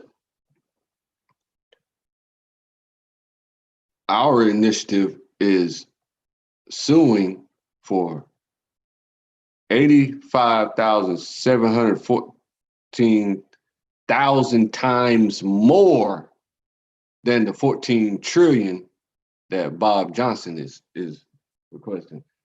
I suppose he thinks that's reasonable enough, and that America has the money to pay it. That's funny. Well, not really, because like I told you, the Obama administration already has set aside in the escrow $14 trillion in gold to pay reparations. So it seems to them that that is an acceptable number. 3, 4, 5, 6, 7, 8, 9. 1, 2, 3, 4, 5, 6, 7, 8, 9. Right? So just to give you a perspective on why they think that's a acceptable number is that you say 14 trillion divided by the 47 million black people, right? 3, 1, 2, 3, right? That's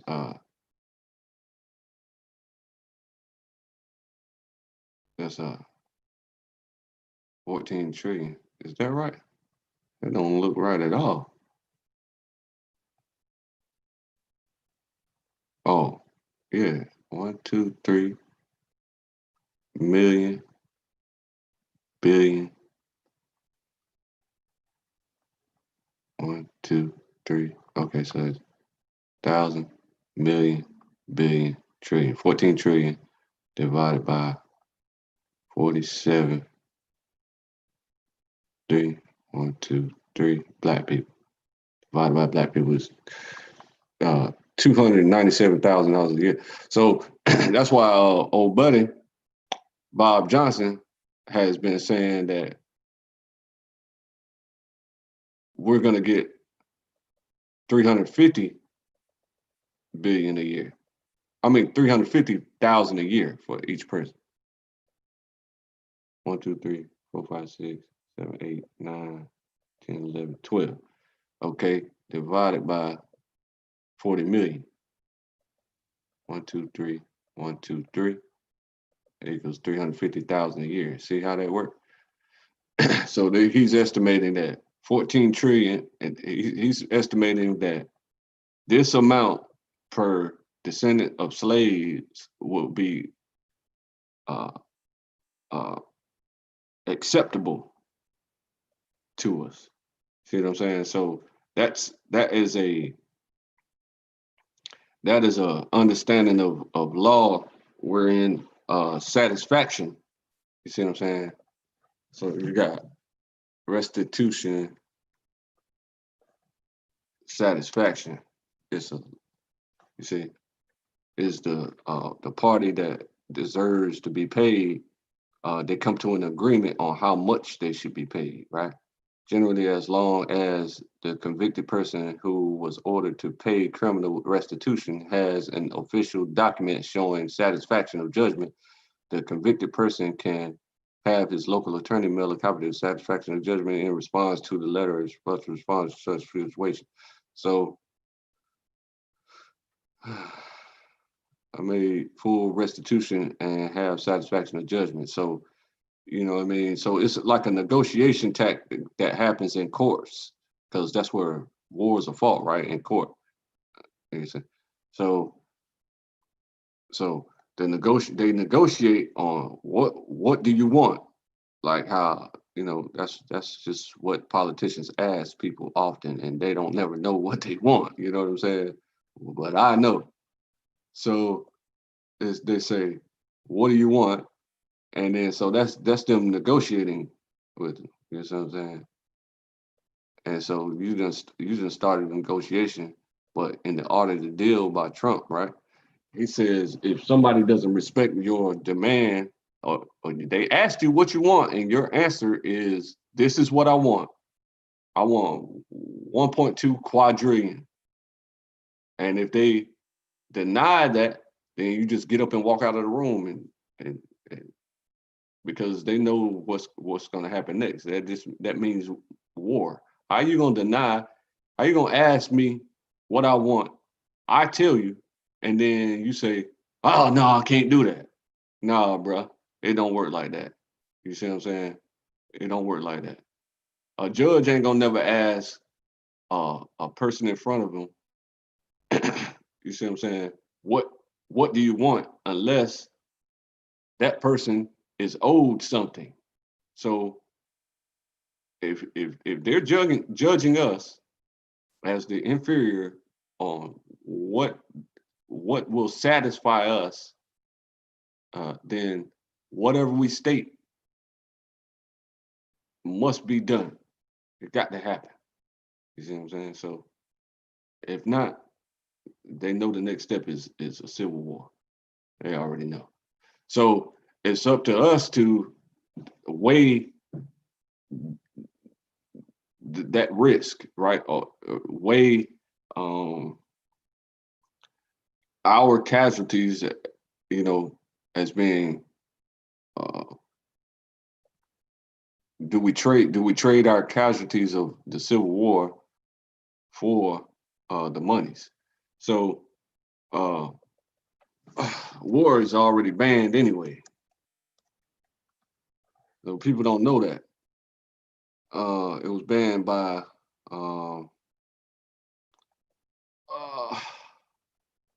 one of their conventions.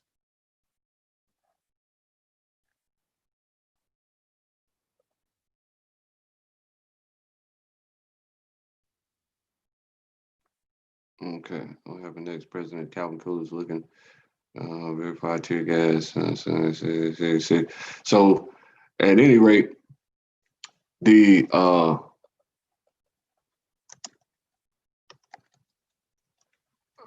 some convention, but Chemical Weapons Convention, the Geneva Protocol. That's one of them.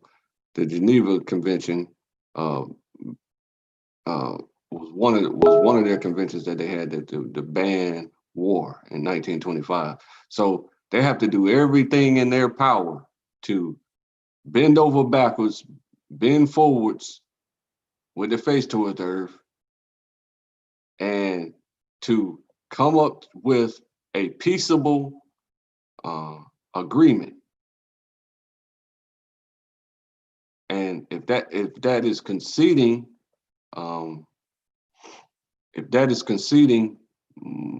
monies and institutional power in the form of equitable institutions, then this is what they got to do. See what I'm saying? So that's just automatic. I mean, it's a no-brainer to people who know this information, but it's kind of difficult to get people to think that this stuff is true. So you have to prove all things and hold fast to that, which is good, but people don't read this information, so it's an overload in their brain. They tune out. You know what I mean? They want the 1 minute technique on TikTok, where you just laugh and dance for 1 minute and make everybody laugh and get 17 million views. You know what I mean? So that's why it's important for stars to be involved. A lot of people try to ban stars for talking for us, but if they say what we say, then there's no problem. But if you try to say your own opinion about things and you haven't studied these things in depth like we have, and read the books that we have, and seen the results that we have in the actual practice of these things, like let's say for example, like, right, I'm a diplomat, right? I got an ID, a diplomatic ID, a diplomatic immunity. My papers are filed with the IRS, the CIA, Department of Justice, the county, the state. It's filed all over the place, right? So they know when they deal with me, they're dealing with a whole different creature, a smart guy. See what I'm saying? So a wise guy. I'm a wise guy. You see what I'm saying? So they know to deal with me in an inferior way. They know to come at me as if I'm their superior, so that they would, and in order for them to stay in their right standing, if they want to keep standing, is what I'm saying. So matter of fact, that reminds me, I gotta get over the people in Spain. I mean, in Spain. I gotta get up with them. But these things are like that's very important to know what you're doing and what you're talking about, right? So you go around and you're just ranting about your feelings, and nobody is taking you seriously because they know that once you calm down, you're not gonna bust a grape in a fruit fight. You're not gonna bust a grape. See what I'm saying? So the gangsters, that's why the elder Pharaoh told y'all that he speaks for all gangs in Chicago.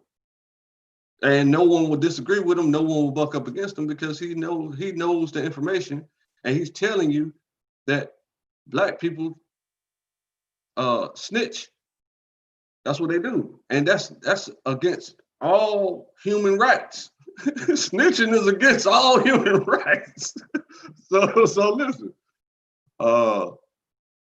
And it was proven after he's made that statement about the general black public don't do nothing but snitch. That's when the Atlanta situation popped off, and that boy got killed in Atlanta at the Wendy's for falling asleep in his car, and the black girl called the police and said, "There's somebody sleeping in the car." Bow, he's dead. 50 minutes later, an hour later, he dead from one phone call to the police. That's why you don't do that, because they don't. When they hear you calling the police on somebody, they say, "Good job. We got the right to kill somebody." Yes, sir. They be praising Satan. See what I'm saying? So don't call the police, man. That's the official understanding of Club New Jerusalem to you people. Stop doing that.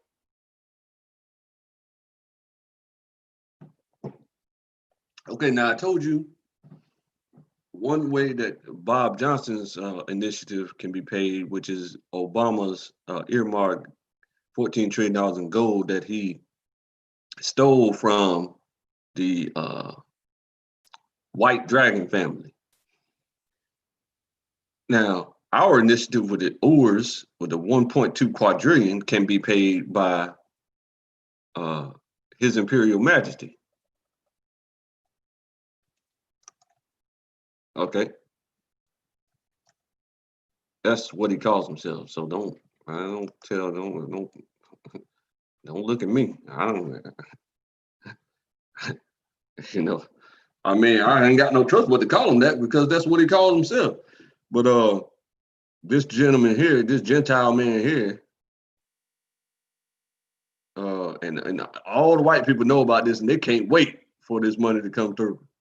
They're gonna claim every bit of it, but it's going straight to the governments of the earth, the states of the earth. You see, that's where the money is gonna be funneled to, based on their GDP. They're gonna get, So the GDP of the black community is, I don't know, what they say it was, $1 trillion a year. That's the same amount as 13 to 14-year-olds in the white community. The 13 to 14-year-olds in the white community have the same spending power as the entire black community of any age. So that's just a drop of the bucket. But he has full control over the inheritance of Israelites, full control. And so he's been recovering those funds from the banks worldwide, and that's why they're currently bankrupt. They're in default. They have defaulted on their duty to alleviate poverty. That is their original mandate, is to alleviate poverty from the earth. And they completely ignored all of that. And so that's why I got some initiatives coming up. The Black Widow Foundation. And you can download the app Scholly right now, and that helps you to find and apply for scholarships for your kids. The Black Widow Foundation is the foundation that is going to pay for a supplement, like a welfare supplement, widows in their plight after the death of their husbands and raising their children, which is a financial burden to be without their husbands, right? So all of their kids must download Scholly, and I haven't named that program yet, but they must download Scholly and do all that, because what I'm going to do with those kids between the ages of 12 and 15 is to pay for their college.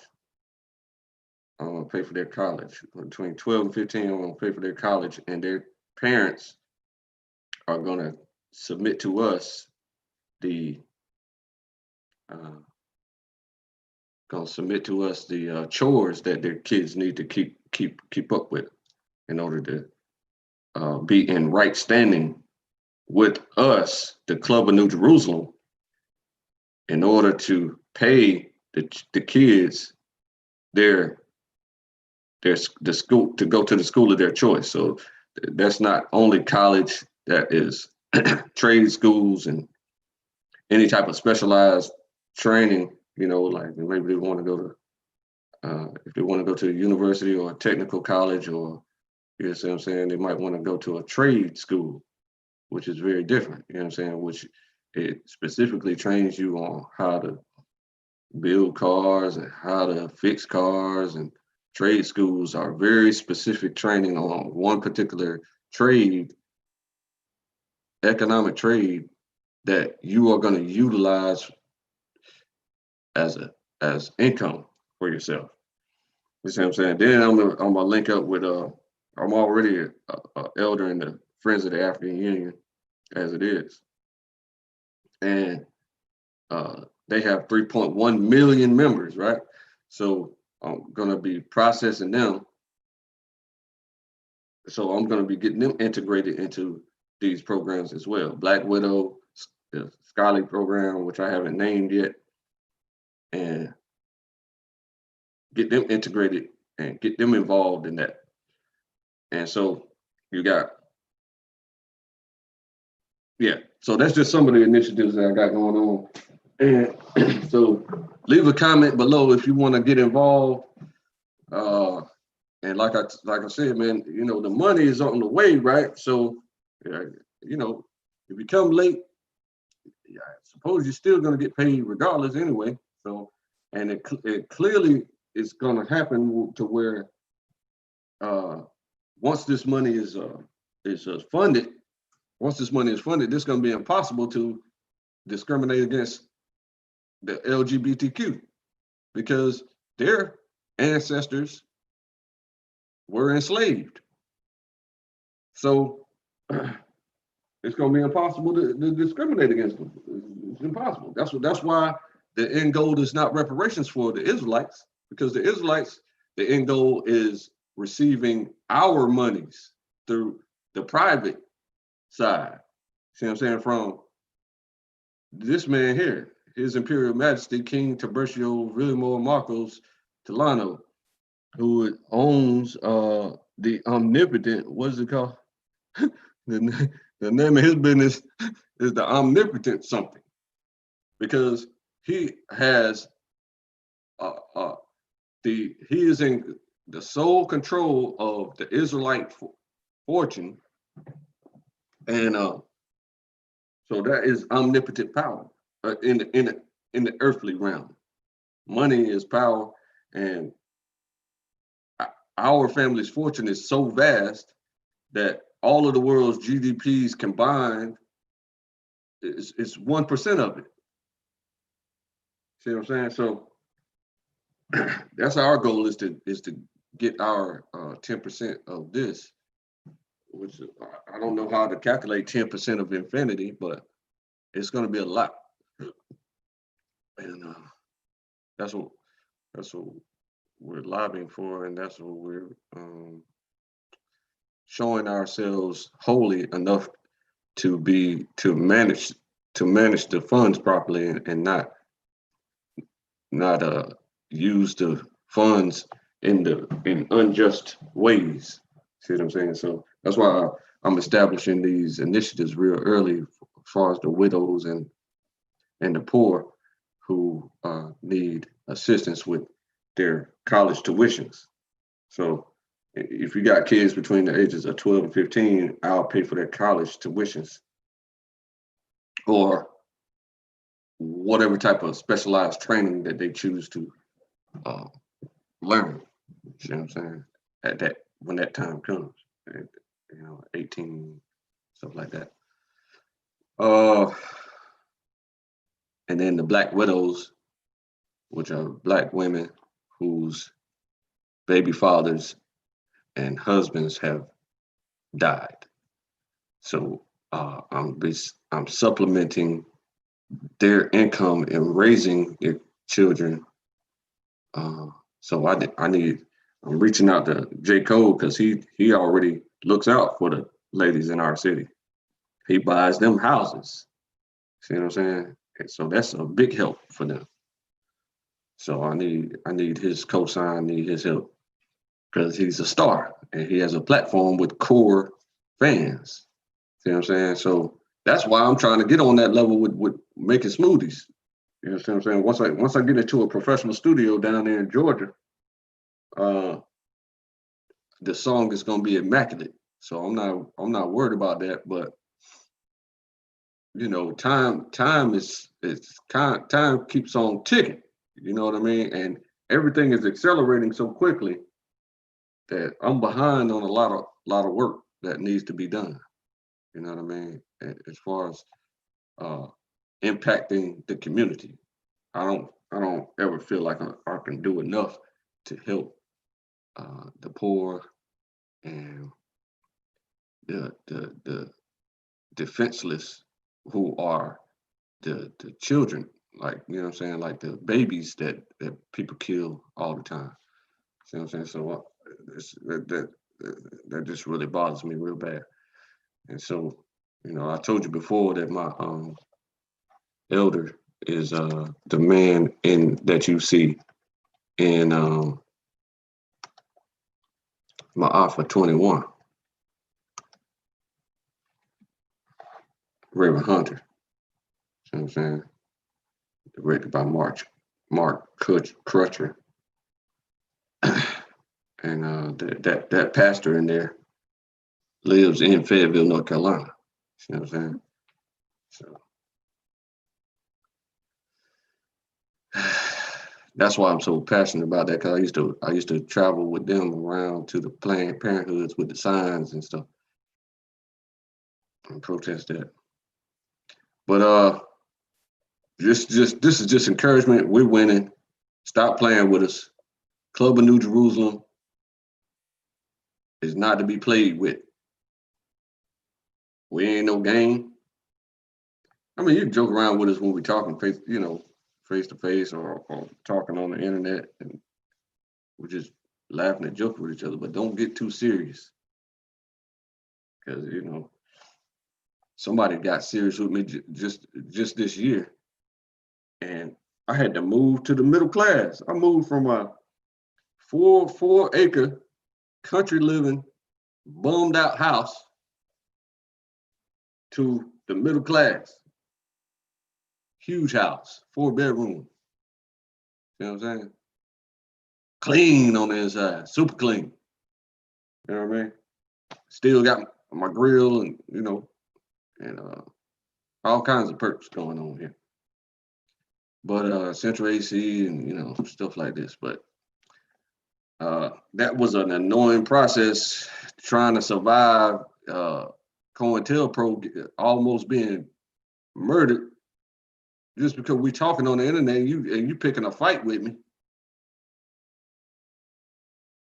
And so since I respond to you picking a fight with me, it looks like I'm in the wrong. So now you got the right to kill me because you COINTELPRO. See what I'm saying? That shit is scary as hell. It's annoying to move around. And what if they catch me slipping one time? You know what I'm saying? I'm always smart. Okay, I'm from the streets, bro. It's hard to catch me, bro. But anyway, let me get up out of here. Let y'all go back to sleep. All right. Love y'all.